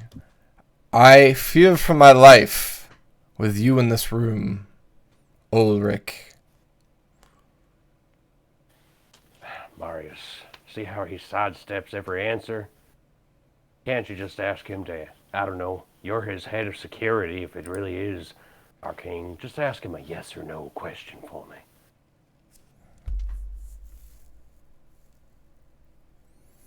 Marius, at this point, is caught between a rock and a hard place.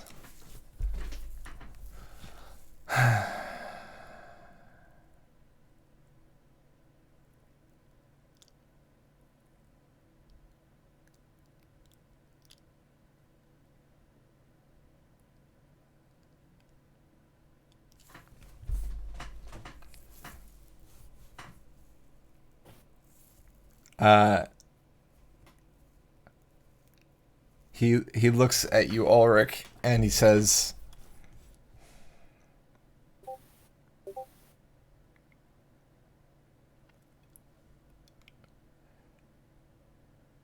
Ulrich, step into the zone of truth.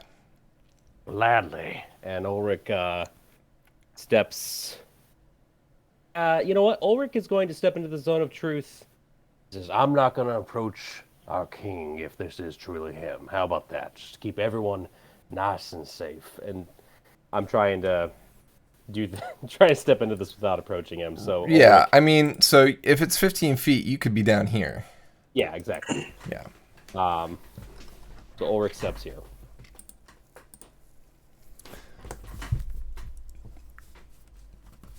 Did you threaten our king?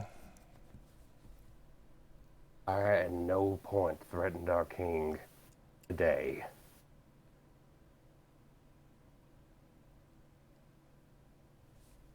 My lord, are you Shadow?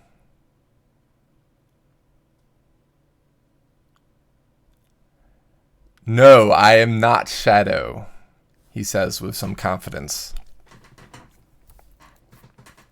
Not right now. Have you ever been Shadow? I have had many names.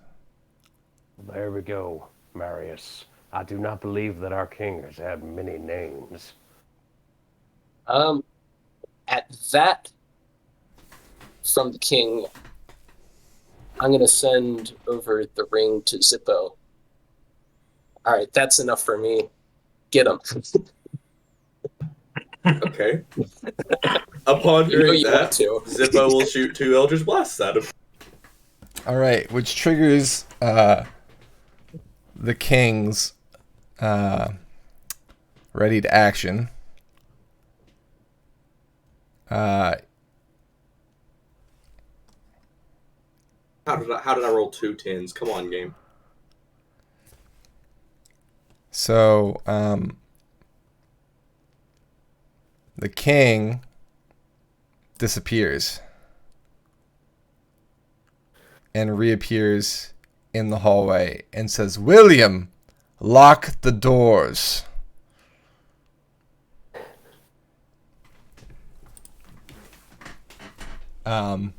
Now, Eldritch Blast, you need to have line of sight, correct? Yeah. Okay. Yeah, if the doors are shut, then I can't do anything. Well, you're going to be going before William can lock the doors, obviously, because this is he had a ready to action for if somebody attacked him to do his thing. Oh, gotcha. But you still probably have line of sight there, correct? Yeah, you see Yeah, I him. can still see If him, you can yeah. see him, then yeah, the doors are open. Okay. I rolled 2 10s though. Okay. So Oh, they and got that's their hits. attack. Yeah, that Yeah. does not hit.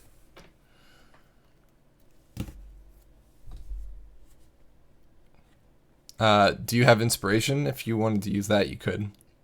Oh, I do. You're right. Okay. Do I roll just 1 with inspiration? Yeah, it would just be one. While this is going on with Zippo, Belzian, get out here! While this was going on, Belzian has written a note. Its contents I have sent to the DM. Okay. Are you leaving it in the chamber pot? Yes. Or next to it. You know. Is it just the number symbol and a 2? I won't tell you what it says till later. But yeah. Belzian will Okay. I was approach looking the for room it. you were in before. I'm trying to figure out how to whisper it to you on Roll20. I'm probably just going to DM it to you. DM me. Yeah, that's fine. All right. It's not terribly relevant with this current turn of events. That's fine. So, while Marius seems to be balking at your efforts and seems to be mainly friendly to you, the other guards seems to still be listening to the king. Are you all insane? I'm 90% sure the king can't do that.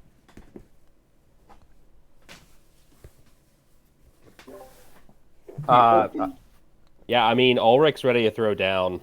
Yeah, If let's roll they're- initiative. All right. Result of 19. And 24. Hey. After I reload my Roll20, it decided to freeze up on you. Are you serious? I haven't rolled anything above a 10 today. that's just how it goes sometimes. It's a curse, I tell you. That's okay. The important thing is that we go. Quite a few of us are going before Shadow.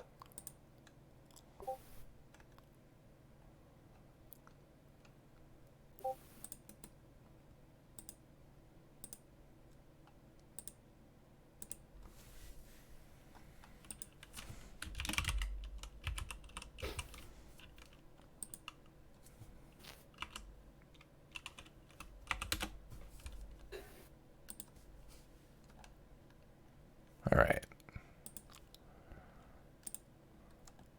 I guess the last thing to roll is the guards. Okay.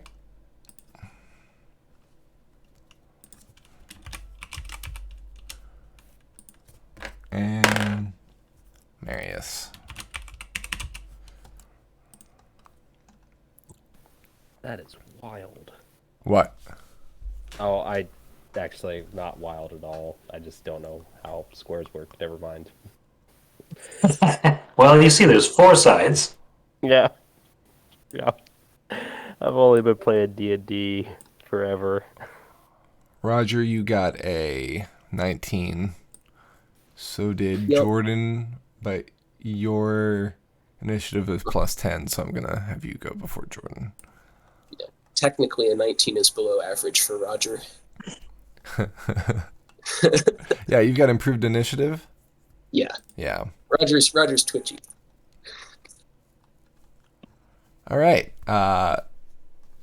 Belzian, given the heads up that things are about to go down, springs into action before the people that are in the other room, because he kind of got the heads up.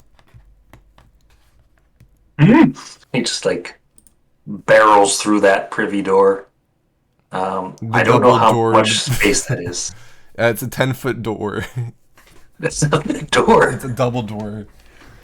Okay, so I'll use Ba-bow. 10 feet of movement to get into the room. Guns out, guns blazing.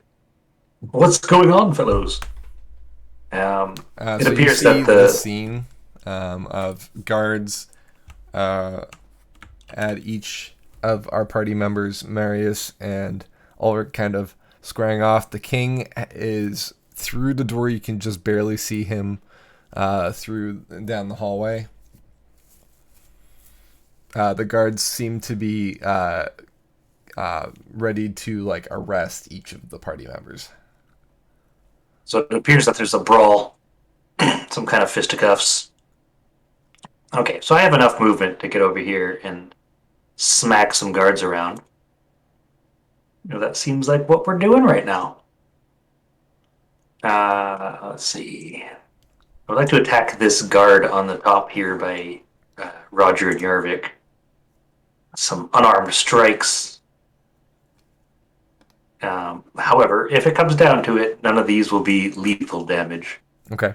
You know, knock them out in a comical sense. Did you've used your full move here? No, I still Okay. got some to spare. Nice. As far as I'm going for now. Does a 12 or an 18 hit? 18 hits. Okay, so one's a whiff. Yep. For 7. Good to see you guys again, and I'll use my bonus to do an unarmed strike as well. Okay. Yay! Does a 20 hit? It does. All right, so 14 to the top guy on the northmost part of the map. And that's going to be Belzian's turn.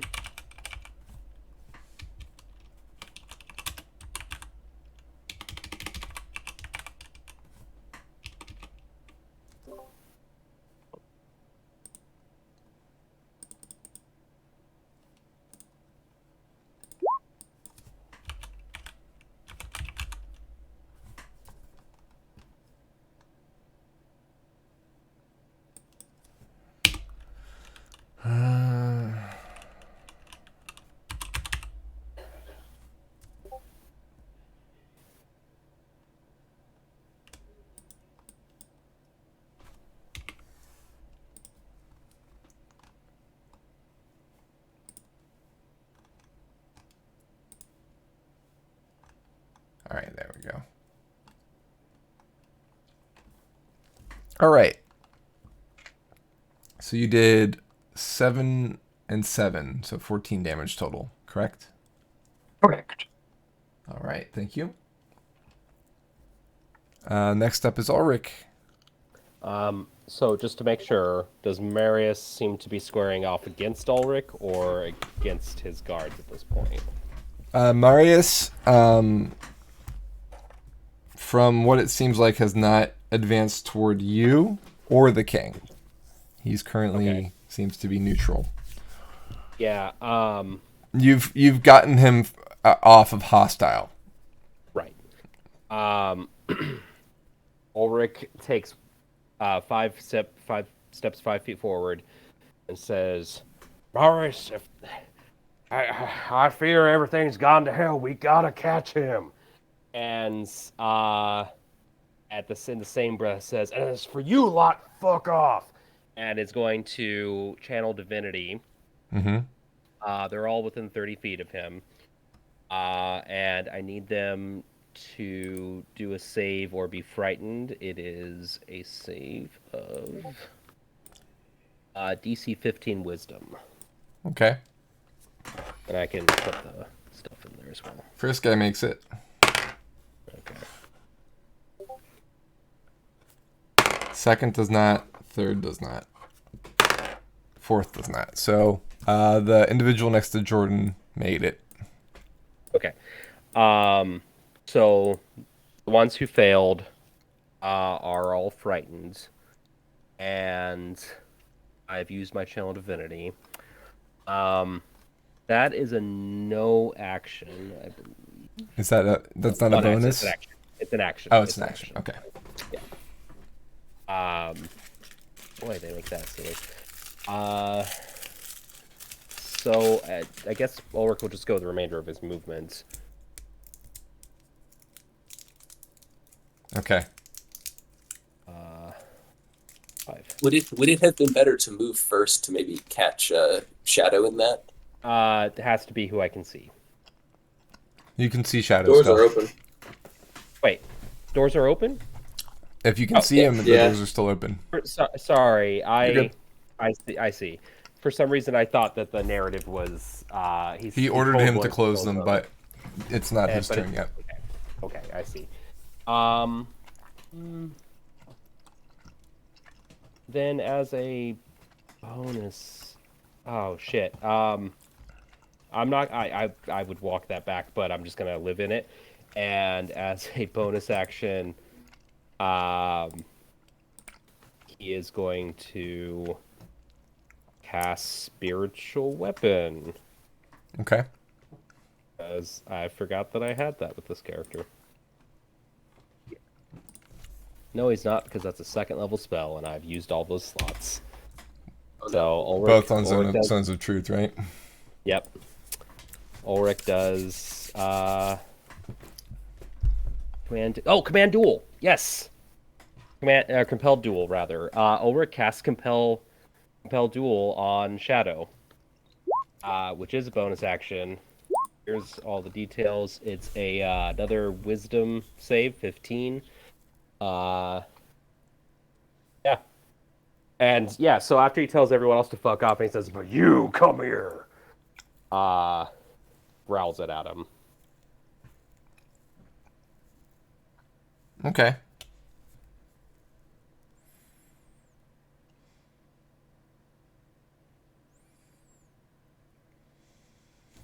All right. So, do I make that wisdom saving throw now or during my turn? Once that creature that you can see within range. Yeah, it has to make the wisdom save now. Failed save, it's going to be drawn to me. To me, rather. Okay. Good to know. And that's your turn? That is my turn. Roger. Oh, that spell makes it awkward because I actually have enough movement to get to him. But now if I attack him, it'll end the spell. No? The spell ends if you attack any other creature. If you cast a spell that targets a hostile creature, or if a creature friendly to you damages the target. Yeah. I mean, whatever. Whatever. Go for it.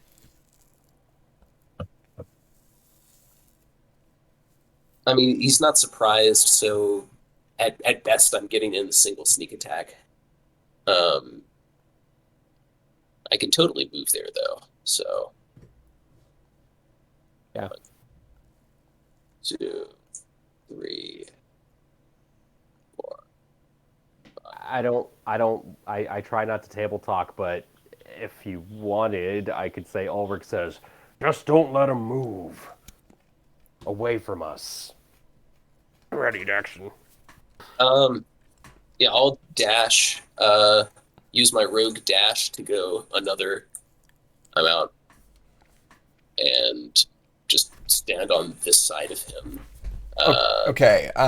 So just to refresh me, because it's been a little bit since combat, do you have an ability that allows you to move freely through enemy squares? I did not move through enemy squares. You moved within their range. So would you get attacks of opportunity? They haven't acted yet. Mm-hmm. Right? But they are hostile to you. Does that work differently in 5th edition? Yeah, if they're hostile, it doesn't matter if they've acted yet. They can still do attacks of opportunity. Christ. Aren't they all frightened by Ulrich? Yeah, they can still attack me, though. Well, I Yeah. have to replan everything. Just take the 4 hits. I'm not 5 taking technically. It would be Oh, 6. 4. Yeah, it would be 4. I'm walking past all 6 of them. Well, Marius is not hostile, and William, you wouldn't be moving out of his range, so you'd still be fine. If I have to move behind him, then yes, I am. Is William's here. Ulrich within line of sight of them? Yeah, so Yeah. they'll all have disadvantage anyway. Yeah. Except for William. No, that's too many. I have to reroute then. You No, could, they only get one of the You can attack still of go- opportunity per round. Correct. right, but they each get 1, and you could do a disengage as a bonus action and just go 35 instead with your bow. And then, yeah. But that would be disengage against 1, right? Oh, disengage is a blanket statement. So I can disengage forward and then shoot somebody. That's an option. Mm-hmm. Just doesn't block off the hallway. So yeah, we'll disengage to here because that's 35. 1, 2, 3, 4, 5, 6, 7.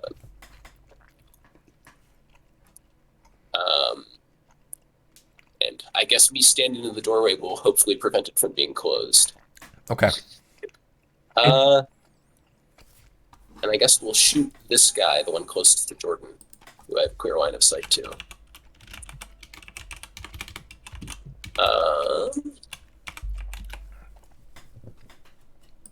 So, yep, he has not taken a turn yet, so I do have advantage against him. Let's get this sneak attack going, if I can find where my weapon attack is on the character sheet to send it over. It's been so long.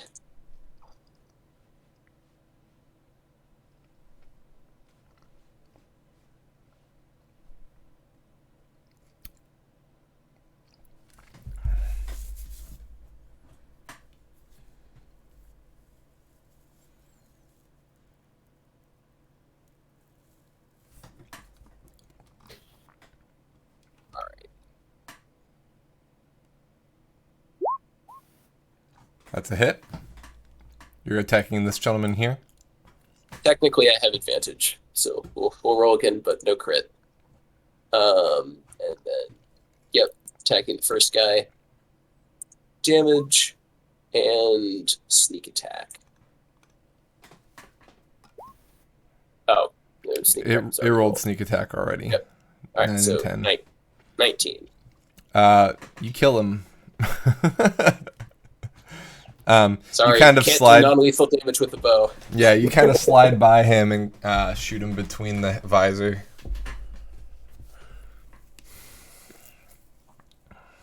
Yep, that happens.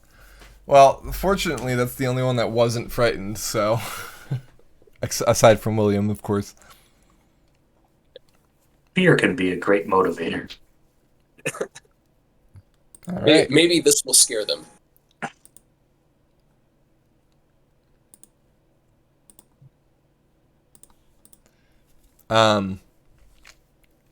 Jordan is going to make an attack against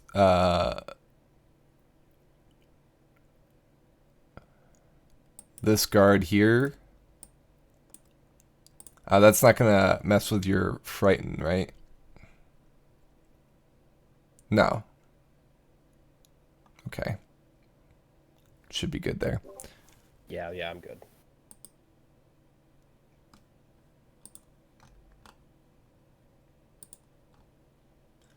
Oh, what? And did I forget to re-equip my rapier? There we go. When I disarmed myself earlier, and then you managed to finesse us back in. All right.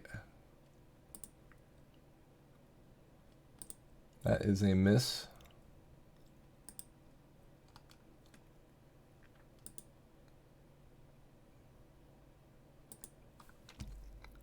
And I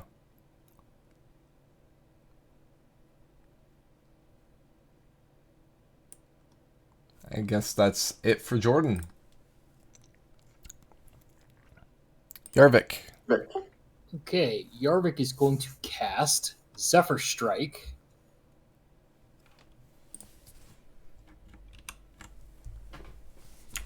Mostly for the movement speed. So base speed is 30, right? Mm-hmm. So that gives me an extra 30, which gives me 60. So I'm going to try to... Also, it prevents attacks of opportunity. So I'm going to move... I'm going to try to grab correctly, because holding control, which is also my push to talk button, changes how roll 20 works. Hang on a second.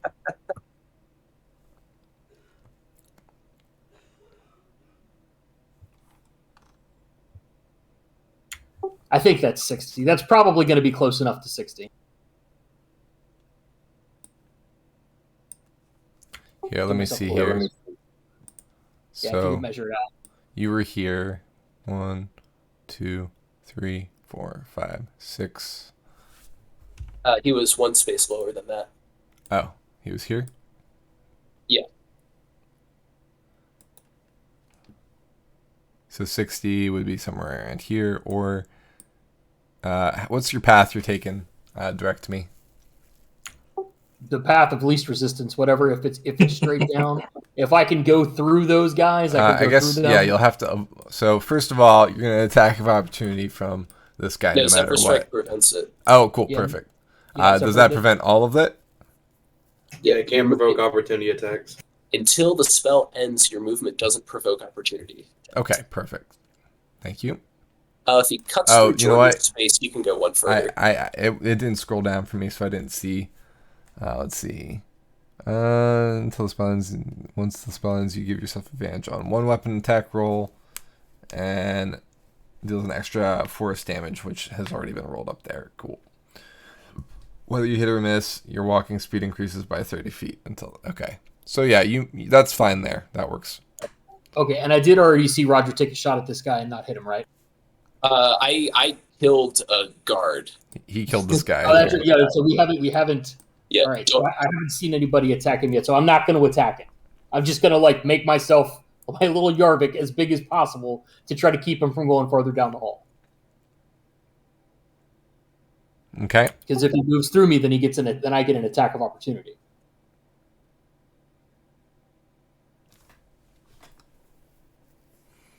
So you're not going to make an attack or anything like that against the king or William. No, because I heard Ulrich's spell, so I kind of know what he's trying to do. Okay, got I'm it. I'm not going to mess with it. But if he tries to go through me, then I get an attack of opportunity because I'm right beside him. Yep. All right. Zippo. Okay. I'll reach out to the guard that's directly in front of me, and I'll try to shocking grasp him. 21 to hit. Which one? This one or this one? Okay. 21. That's a hit. Well, I have advantage because he's wearing armor made of metal, right? Yes. Okay, it's 25. I was hoping I'd get the crit, but, didn't get it. That is 12 lightning plus 3 fire, so 15 damage total. Okay, he's still up.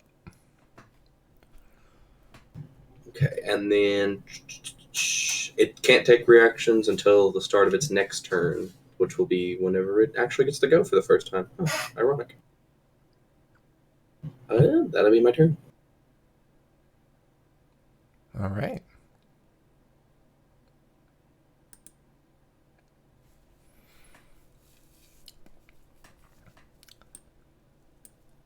The king delays his action and allows the guards to go first.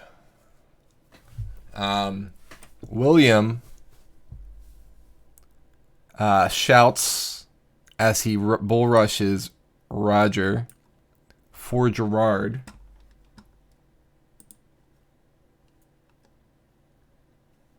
Roger, I'm going to need you to make a... Okay, so I'm moving into your space. This provokes an attack of opportunity against you. So go ahead and roll an attack of opportunity, please. Alrighty. Hey, DM, can I just ask? Yeah. Why did he say Gerard? Yeah, why indeed? Looks like we're not hitting with this attack of opportunity. That's a natural one. Correct. If you're asking if I misspoke or not, no. He said for Gerard. Okay. Yep. I mean, I assumed that by your response, but just fun little moment there because he definitely acted like he served Aerith. So cool. All right. Make an opposed strength check, please. Strength check. Can I try to dodge instead? Or is that not a thing in 5th edition? It says No, you have to it's take a your action to opposed dodge strength check. on your So turn. yeah, Strength it is. to get out of it, you could Ooh. All right. Strong. I know in previous editions you usually had the option of strength or dexterity to dodge stuff. Mm-hmm.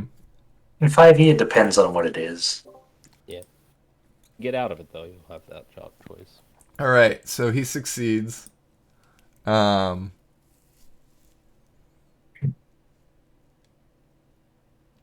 He succeeds very well. Oh yeah, Roger's weak. Yeah. So you get pushed back 5 feet. And he pushes you basically through the door.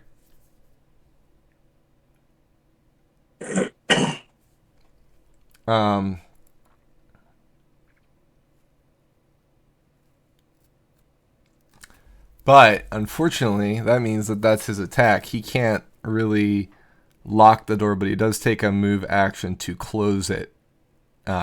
He slams the doors in your face as soon as he gets you through.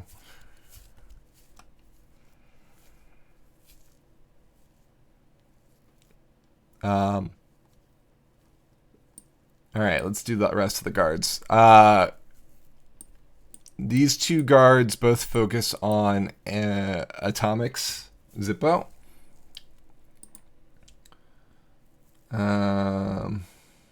It's a bad choice, boys. I'd hate to have to kill you like your little buddy down there. What's your AC? 15. Okay, 2 hits.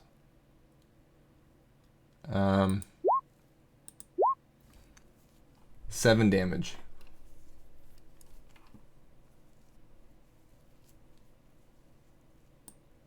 And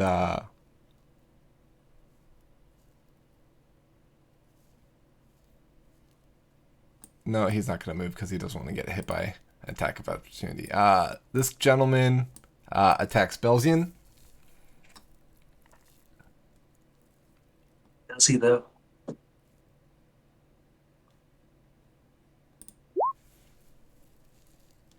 I'm assuming a 6 doesn't make it, correct?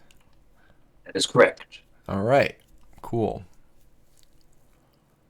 The king rushes forward, takes the key from William, and locks the door with a click. Yarvik, if you wish, you have an attack of opportunity because he moved out of your threatening area.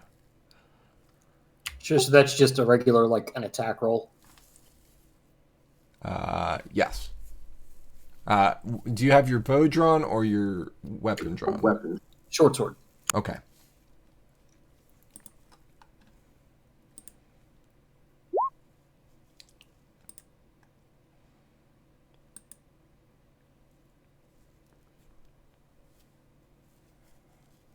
That's going to be a miss. All right. At that point, the king turns and he squares up at Yarvik. So, and he basically looks at him with challenge, with a kind of a like a sporting smile on his face, and doesn't make an attempt to flee. Ulrich, that should tell you all you need to know.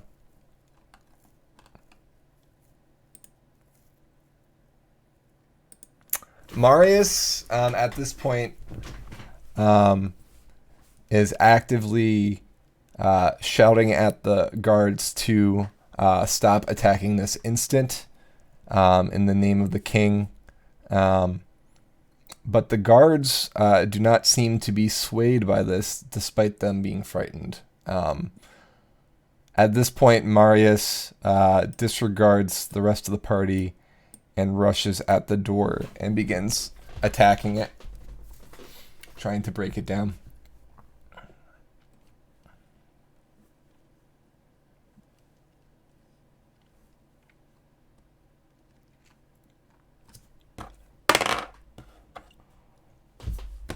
He makes 2 attacks and hits with both. Let's go, Marius. For a total of 9 damage. One of the doors buckles some, but is a fairly sturdy door. You can see that the door is made out of a hard wood, Ulrich. That's also reinforced by metal. It looks like this door was meant to protect the king. It's like a panic room door type of deal, but not quite so metal. You know what I mean? So that would, Hey sheep, thanks for the raid. observing for the group, that would mean that the door is meant to protect somebody from coming in, not going out. Correct. Well, thick door is a thick door, right? But we're talking about a hinge, right? Oh, okay. Is it anything like the bathroom door? No, the bathroom door is just plain wood. Shame.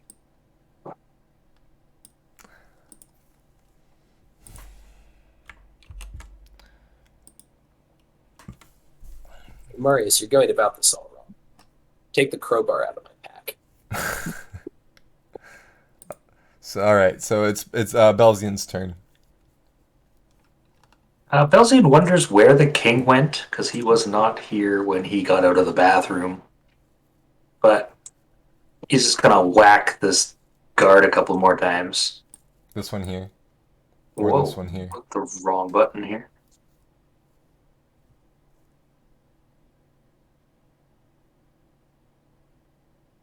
Maybe he won't whack the guard. Yeah, there's those are 11 2 hit. misses. Yeah.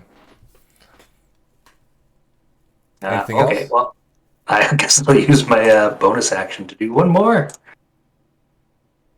And which one are you hitting? The one northmost was hitting before. Okay. That is a 25 hit. That hits. Okay. 9 points. Hopefully it knocks him out. Yeah, he's unconscious. That is Belzian's turn.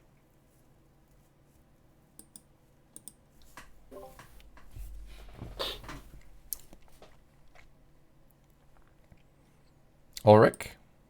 Yep. Ulrich is.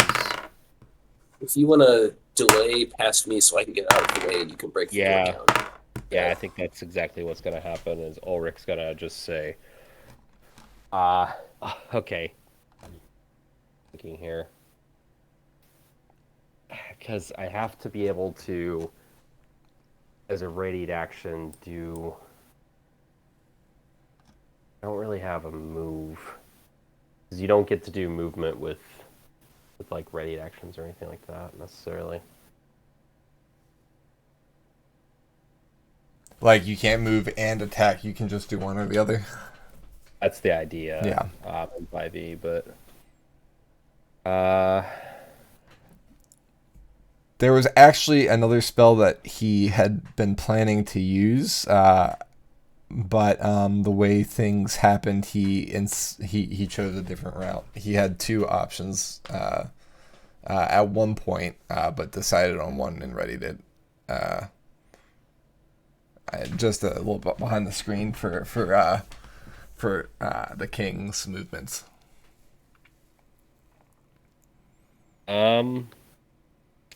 Yeah, I think Ulrich's readied action is to just move into that square the minute that Roger moves out.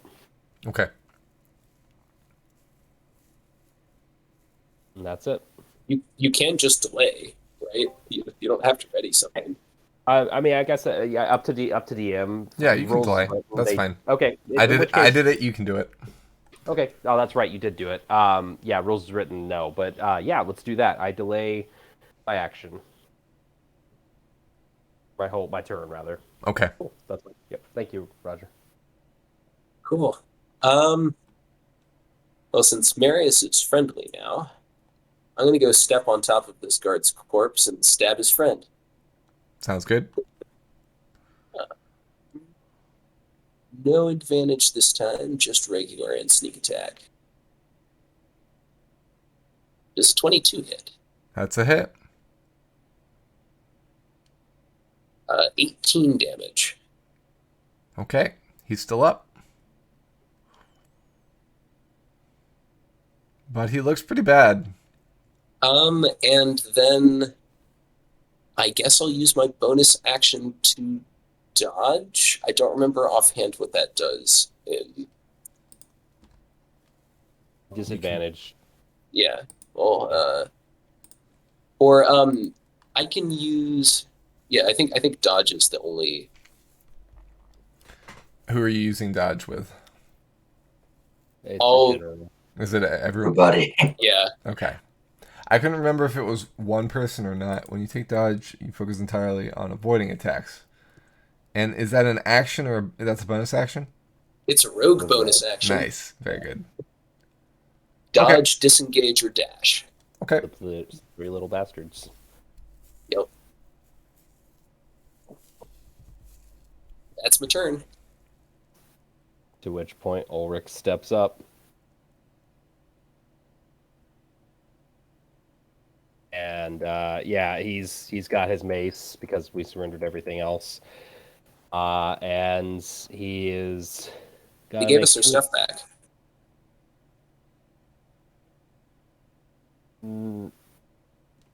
Well, he only has. Wait. He gave us our stuff back, but I don't think he came in. He did, yeah. But I stated specifically that he did not come in with armor. Right. He only came in with the mace. He didn't come in with the shield. Yeah. Because he is still a noble, and he understands this is a party. But he'll make 2 attacks with his mace. One's a crit, and the other one's a 15. And you're attacking the door, correct? Yes. All right. Yelling through it, I'm gonna get you, you bastard, the whole time. Here's Ulrich. Yeah, here's Ulrich.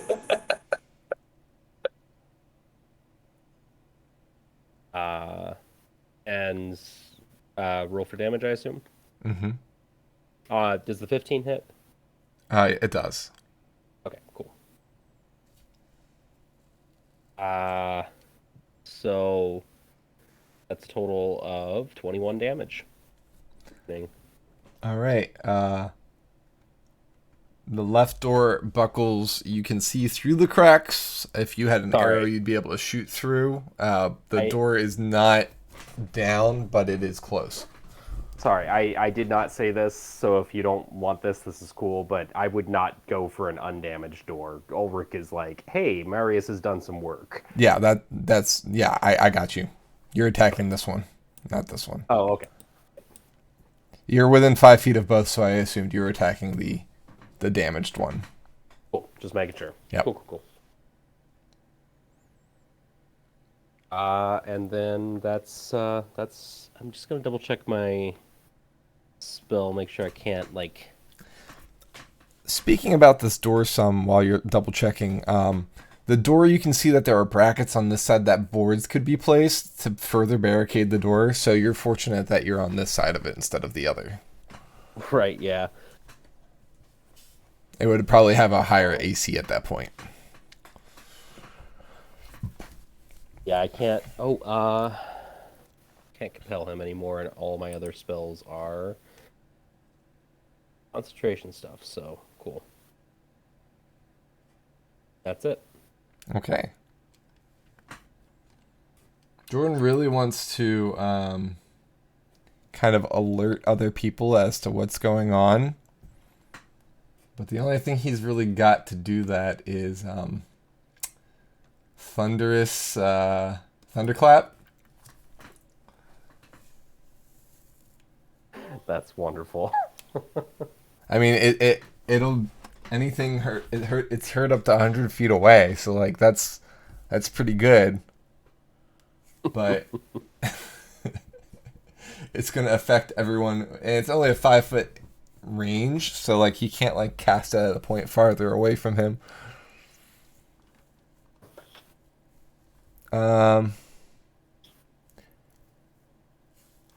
It doesn't say anything. So it doesn't say anything about anything that's within anyone within 5 feet of him, right?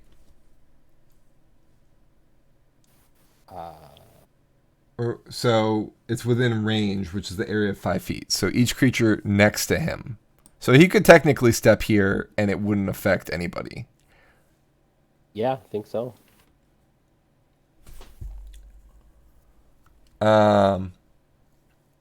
It's just a shame that I would probably rule that Thunderclap would not be able to go through the door. You know what I mean? Like he couldn't cast it at Shadow through the door. Yeah. But I think that the audibleness will still be heard. So he casts the spell Thunderclap. There is an attack of opportunity against him, so let me roll that.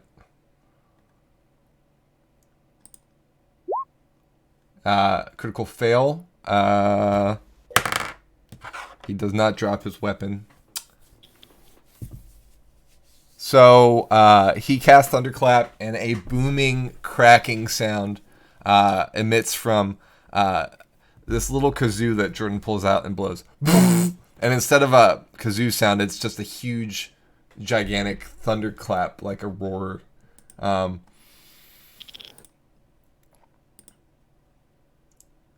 At that point, the sound fills the room. Everybody kind of like the sound kind of leaves a lasting ringing sound in everyone's ear. Yarvik, you can hear it through the doors pretty clearly, and it echoes down the hall.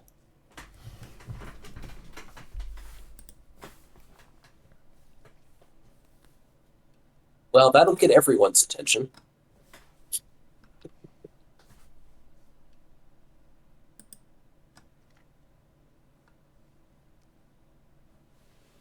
All right. Speaking of Yarvik, you're up. All right, Yarvik hears that. It's like, what the hell? But still not sure. The king didn't take any... Shadow didn't move to Yarvik. Correct. Last time. Right. He did not attack. He kind of looked challengingly at Yarvik. Yep. So Yarvik, he squares up. He gives him a little wink, and then he says over the ring, still not sure whether the ring is attuned to him or not, he says, "Let's dance."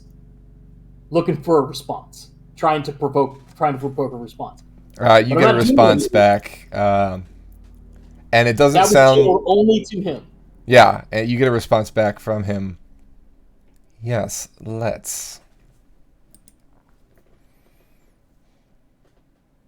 But he still doesn't do anything. Well, it's currently your turn, not his, so. True.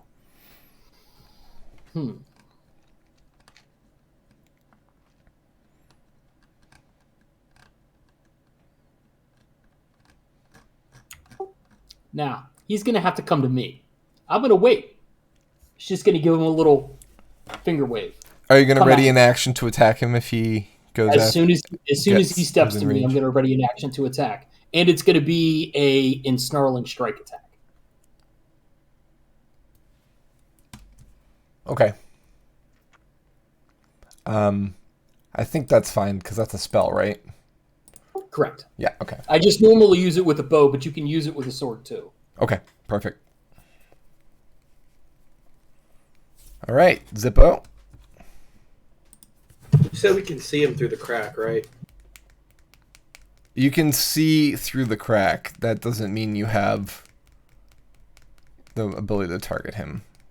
Does that make sense? I just mean, like, can I see him physically through the crack? Like, if I look through the crack, You can him? see a shape through the crack of a person. You actually see two shapes. Okay, well, that's fine, too. I will cast Shatter in between the two shapes that I see. And since I'm doing that, I will use my bonus action to do the Tempest ability, which lets me fly over to here without provoking any opportunity attacks. And then through the crack in the door, I will cast Shatter in between those two. Okay. Let's There's see. the spell, and then they need to make DC 15 Constitution saves. So it's almost like you're the lightning strike from from Jordan's thunder. And thinking about it, they would probably be close enough to a door that it would hit the door too. Yeah, you'd be damaging the door as well. Good. It's a 10-foot radius. Yeah. So if anybody gets hit, I'm sorry, but and he'll say that too when he casts. He's like, "If this hits you, I'm sorry." Snap to corner. Ever just sighs. All right. So 10 foot is gonna hit Ulrich and Marius as well. Sorry, boys. Yarvik, you're good. Yeah. All right. Roll damage.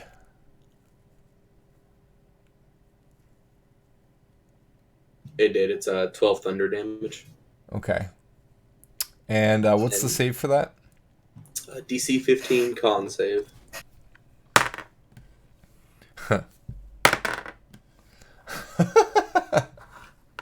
I rolled a 20 and a 1 for my two guys. Nice. Ulrich's rolling with advantage, I see. Is that correct? No, that's to make sure I maintain concentration, Oh, okay. which I did. So we're good. All right. The one that got a 20 will take half as much damage. Okay. I'll speak plainly. Shadow takes 6 damage. The other, Marius and William both take full. And so does Ulrich. So 12 damage to everyone but the person that you were trying to hit. Well, yeah. I was trying. How much damage does the door? Does the door break down anymore? The door also shatters. Perfect. After the door shatters, then I see that Ulrich and Marius took damage. Like, sorry guys, I forgot it was a big radius. I just tried to hit them and the door at the same time. Shatters as in we can see through it and get. Yeah, through the it. door blows open. Awesome. Yeah, Ulrich was like, "Good job, butter." Basically, what happened is the door explodes and everyone's hit with shrapnel and takes 12 damage, but Shadow seems to kind of dodge out of the way a bit. Yeah, as soon as Ulrich sees him, though, he's smiling. All right, guards.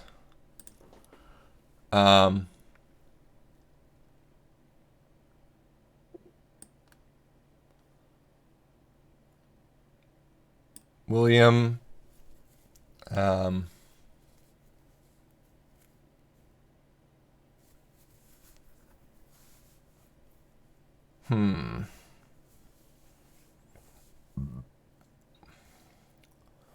William steps in between Ulrich and the king. The king. quote unquote.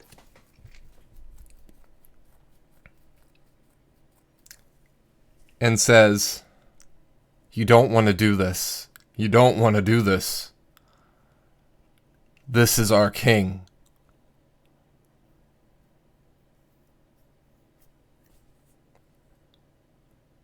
Our king. Yeah. Yeah. Shade's sitting here thinking, shit.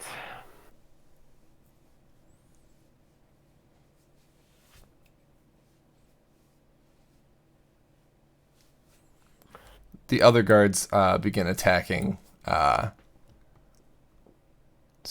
Belzian, you're attacked by the remaining guard here. Oh. You can't touch this. 18 hits, correct? Meets it, beats it, I guess. 6 damage. Oof. Roger, I roll a disadvantage for you. You roll at disadvantage for me. Speaking of slippery bastards. Miss. Also, let me roll some saves. What's the con save to beat for your frightened? It's a wisdom save. Wisdom. And it's a 15. 15. Okay. This one shakes. Actually, they both shake 3 free. All right. That brings us to Shadow, who at this point wipes a hand across his face, and the form of Gareth melts away. Red hair, red beard, blue eyes. Looks like a less aged version of the king, but not the king, but related. Yeah. You're looking at Gerard. Yeah. Okay.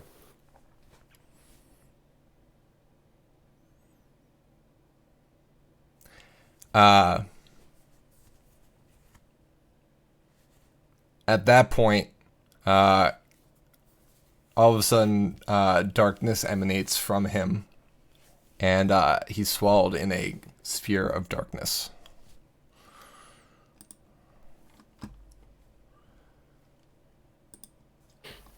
Well, I can maybe fix this on my turn. So it's a 15-foot circle emanating from him.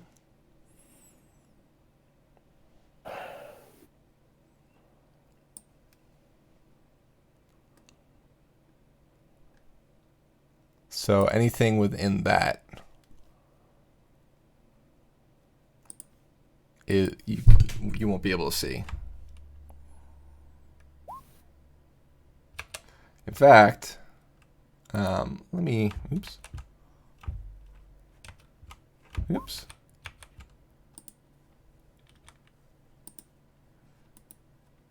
Copy, and I can put that in the dynamic lighting. So for those of you out there in Twitch land that don't know who Gerard is one of the other brothers that of the king. The king had 3 brothers. There was a war 4 years ago that concluded with the death of Gerard, Benjamin being killed earlier in the war. But apparently that didn't stick.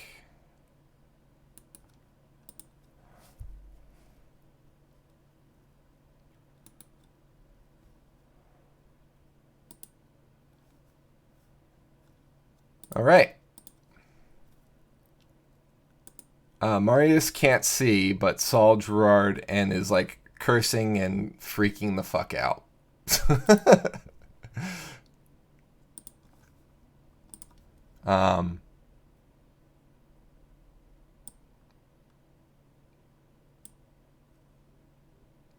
He kind of stumbles blindly into a wall.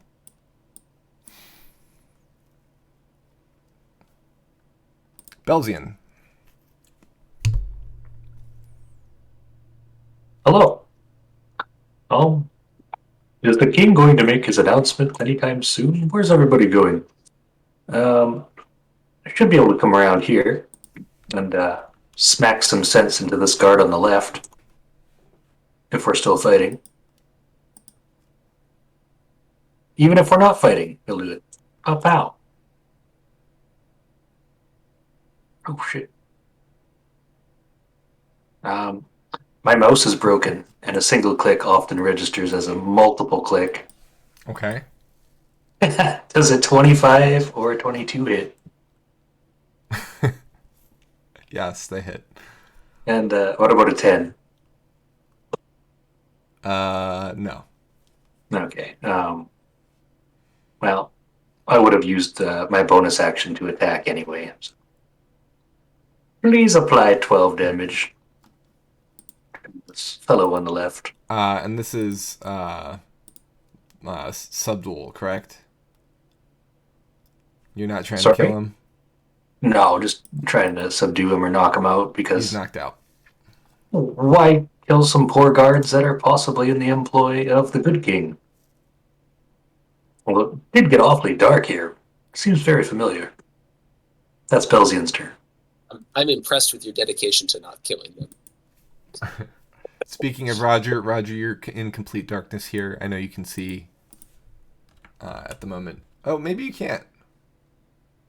On my screen, I am able to see some things. Okay. I think my view is inverted from what you had intended. Yeah. Everybody else outside of that globe can't see inside, but you can because you're in it. That's all.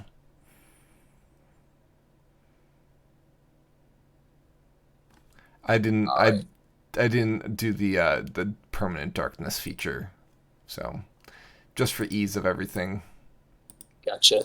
I guess I'm going to open up my own deeper darkness lantern, the Shade Eater, and then close it. Once I'm confident it's activated. So you're taking it out? Yeah. So that'll be your action to take it out and activate it. Yep. I am aware that I'm forfeiting an attack here. Yeah, no, I'm feeling out this. I want to make sure that we get it right. Okay. Yep. So you activate the Shade Eater. The darkness all of a sudden centers on Roger. Yarvik, you're suddenly uncovered by the darkness that you briefly had, and then just as quickly as there we go. Just as quickly as it, so everybody all of a sudden is covered in this darkness except for Yarvik, and then as quickly as it moved, it also disappears. All right.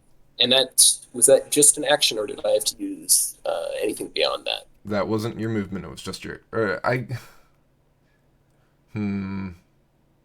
Yeah, I'll give you the action was taking it out and using it. So you still have movement. Okay. We're going to...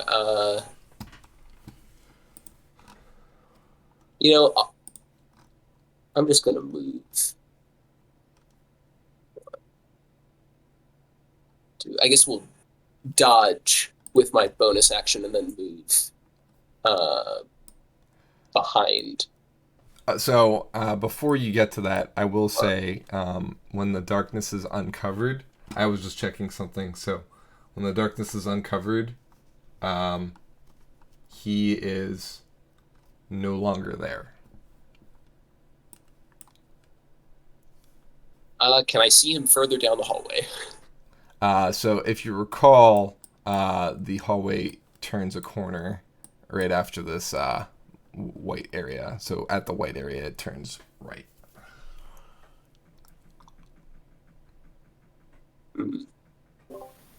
Is William there? William is there. Well, yeah. Yeah. The one standing between. In that case, I will move as far as I can. Okay. I guess if I'm dodging, which I announced that I was doing before I looked, then this is as far as I can move. Mm-hmm. And that's my turn. Okay. Make a perception check for me. Sure.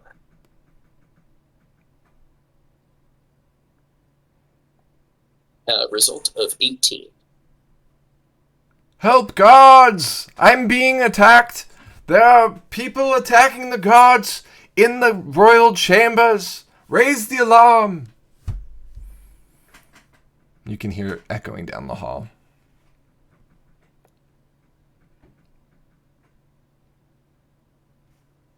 It's fairly close. Awesome. Good thing we're already in the royal chambers. We can deal with this threat. Ulrich. Yeah, Ulrich looks at William, nods, and is going to try. I can't see any. Oh nope, never mind. I just need to move, and is going to. That's two. That's 2 squares. 3, 4, 5, 6, 7, 8. He's gonna go a full 60 movement dashing. Does he get to the corner and see? The corner is right off the map, so you have 10 more feet. Well, okay. Sorry, I didn't move the full 60 when just now. I just did 1, 2, Okay. 3, 4, 5, 6, 7, 8, 9, 10. Yeah, you'll be able to get around the corner and see. Yeah. I'm sorry to do this, everyone, but as soon as he sees him, he will say, "My king, wait for me," and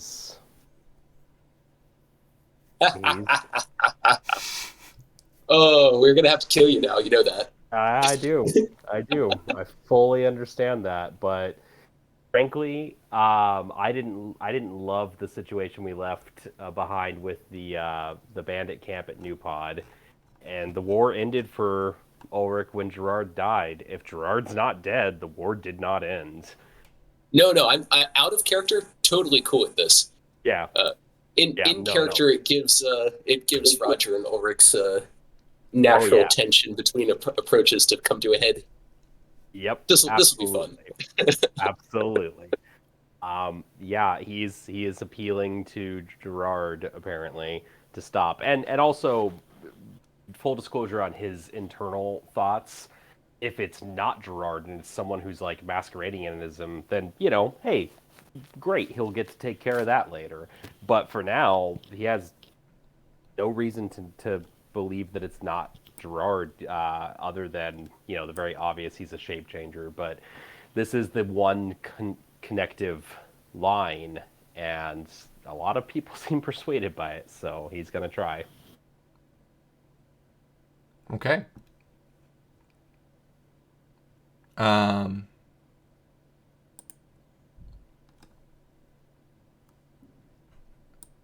Jordan attacks this last guy.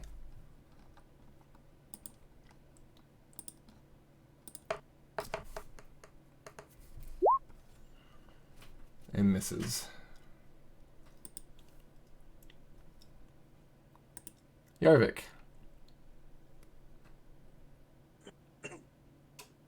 So Yarvik has perceived, he's watching this happen. He hears the king, Shadow, down the hall calling for reinforcements. And he hears Ulrich say something along the lines of being in allegiance with Shadow, who Yarvik still believes is Shadow. He doesn't really know about the war. Yarvik was away for that. He didn't really pay attention to that. So to Yarvik, it looks like Ulrich is like lost his mind, switching sides. Like, what? So he's kind of caught dumb. He's kind of caught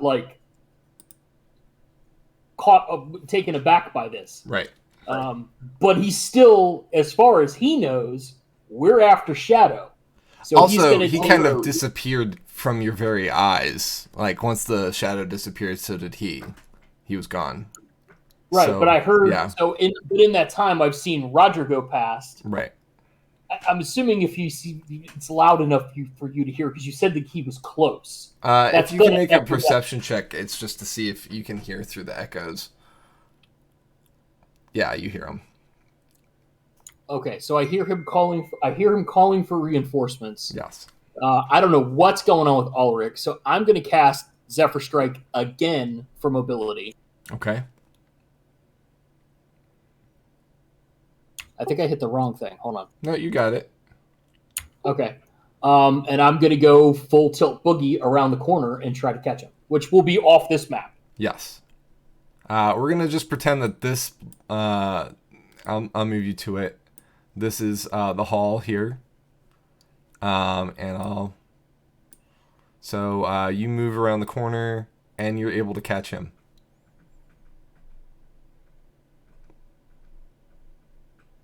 I see virtual. Okay, so there's just like a hallway on just the very edge. Yeah, so on the very left, you'll see you and the king. Got it. Okay. So I'm going to try to hit him. I'm going to try to hit him with a Zephyr Strike. Okay. So it's 2 force damage because it rolled it automatically, which is better than the one that you just rolled. Oh, got it. Okay, so it already does it all in one shot. Got it. Okay. Yeah. Does that stack on top of the additional sword damage, or is it just that damage? So I think you're going to need to, let's see here. I'm scrolling back up.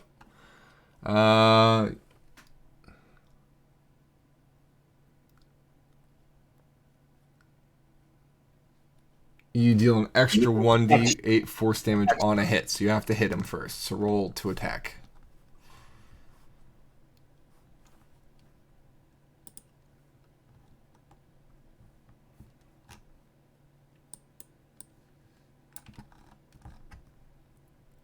Okay. I believe that's gonna... Yep, that hits. So you get roll damage, and then you get to add 2 to that. Okay, 12 damage. Very nice.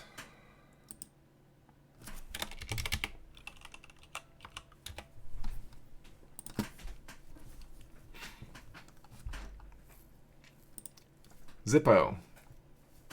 Okay, seeing this situation unfolding, Zippo's going to move out the door. And that'll be 15, okay. And then I'm going to assume the hallway's around in, like, this area, like, once I get to the end of this. Yeah. And I'll move another 15. Mm-hmm.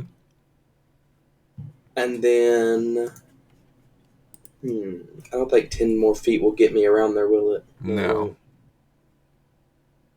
Dang, I was trying to get to where I could see him to do another spell. I'll look to Ulrich and be like, are you just trying to catch him off guard, or are you actually siding with him real fast?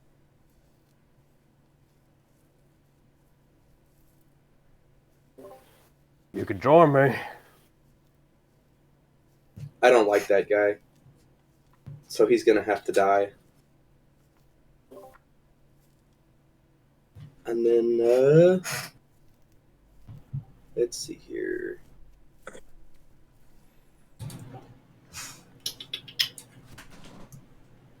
really don't want to. Oh, well. I'll attack Ulrich then with a Mind Spike.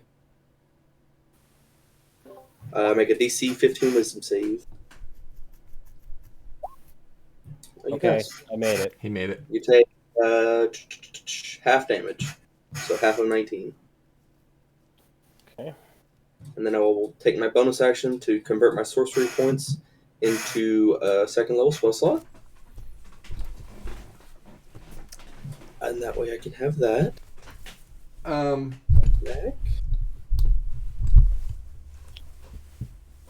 Jordan messages the group and says, fellas, before we break into combating each other, let us at least apprehend this Gerard and make sure it is truly him. If he's a shapeshifter, what if that's not really Gerard at all? We need to get to the bottom of this. Let's not come to blows and let him get away. Yeah, I think in response to that, Ulrich would say, if we catch him, we can't turn him over to Marius. And he's trying to persuade you with a 19. So, whatever that does. I really feel like Ulrich's, I'm sorry, but I think that Ulrich's conviction here would be high. Yeah. You can decide what works for Ulrich. Jordan's just trying his best to, remedy the situation in a way where it keeps everyone from letting this mayhem. Yeah. Into mayhem. I think that he would feel persuaded by the idea of like, hey, this could be he agrees and is thinking back. You're right, but if it is him, I'm not turning him over to Marius. That's fair. We'll deal with this as we can. Maybe we even take him into our own custody. But this is by ring. But our bond is strong. We came in here with a mission. We don't even know what this really is. We've been fooled before. We've had 2 Yarviks. Let's not be hasty.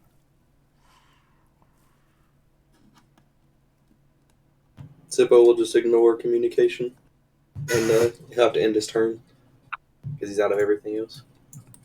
Oh wait, no, I did use a 2nd level spell slot, so I can move 10 more feet thanks to my thing. Okay.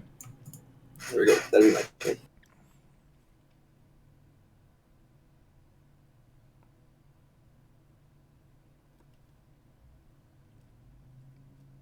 The last guard, after seeing Gerard's face, actually submits himself. He drops his spear and submits.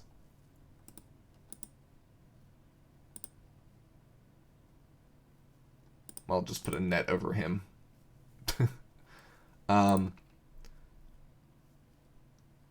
Let's chase after him, you fool. 1, I can't see 2, it, 3, so. 4, 5, 6. William is going this way. It doesn't attack Roger, just continues forward. 30 feet.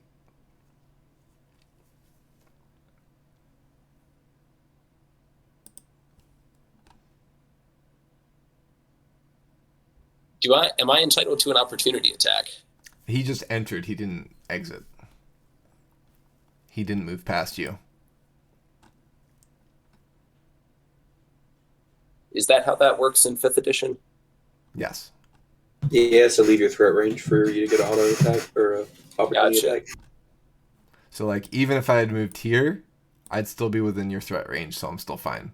But once I move here, then it's an AOP. Does that make sense? Yeah.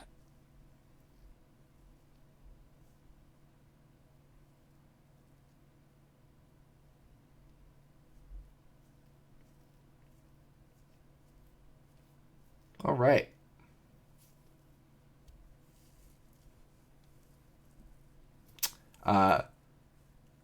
And with that, it's Shadow's round, but I'm going to wait till next session to do that. I'm going to leave it off here for the year. So No. an Why? interesting development. Something that we can definitely role play out next time, and we can talk about. This could mean some pretty big things for the party. It could also mean less things depending on what is truly happening. Dagnabbit. I was getting ready to beat that ass. Yeah. Yeah, You'll no, be- the only thing that's going through Zippo's mind is hatred for that guy. Like, Zippo's a very controlled by his emotions kind of person.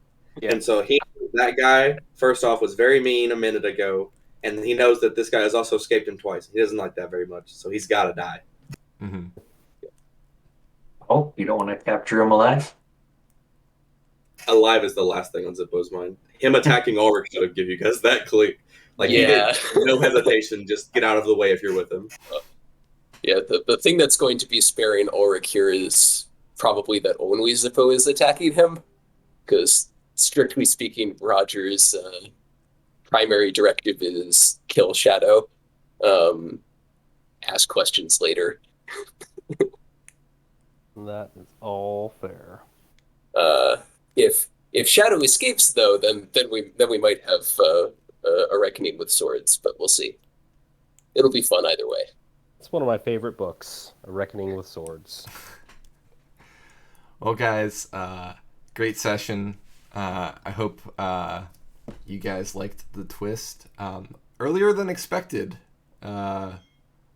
This was not a reveal that was necessarily set for tonight, but you managed to get it out of him. So, good work. And let's see where it goes. Out there in Twitchland, thanks for joining us. We'll be back here in 2 weeks in the new year. That'll be, the 11th of January, where we will be back up and running. In the meantime, have a safe new year and safe 2 weeks. See you next year, Twitchland. Bye. I GG. Bye.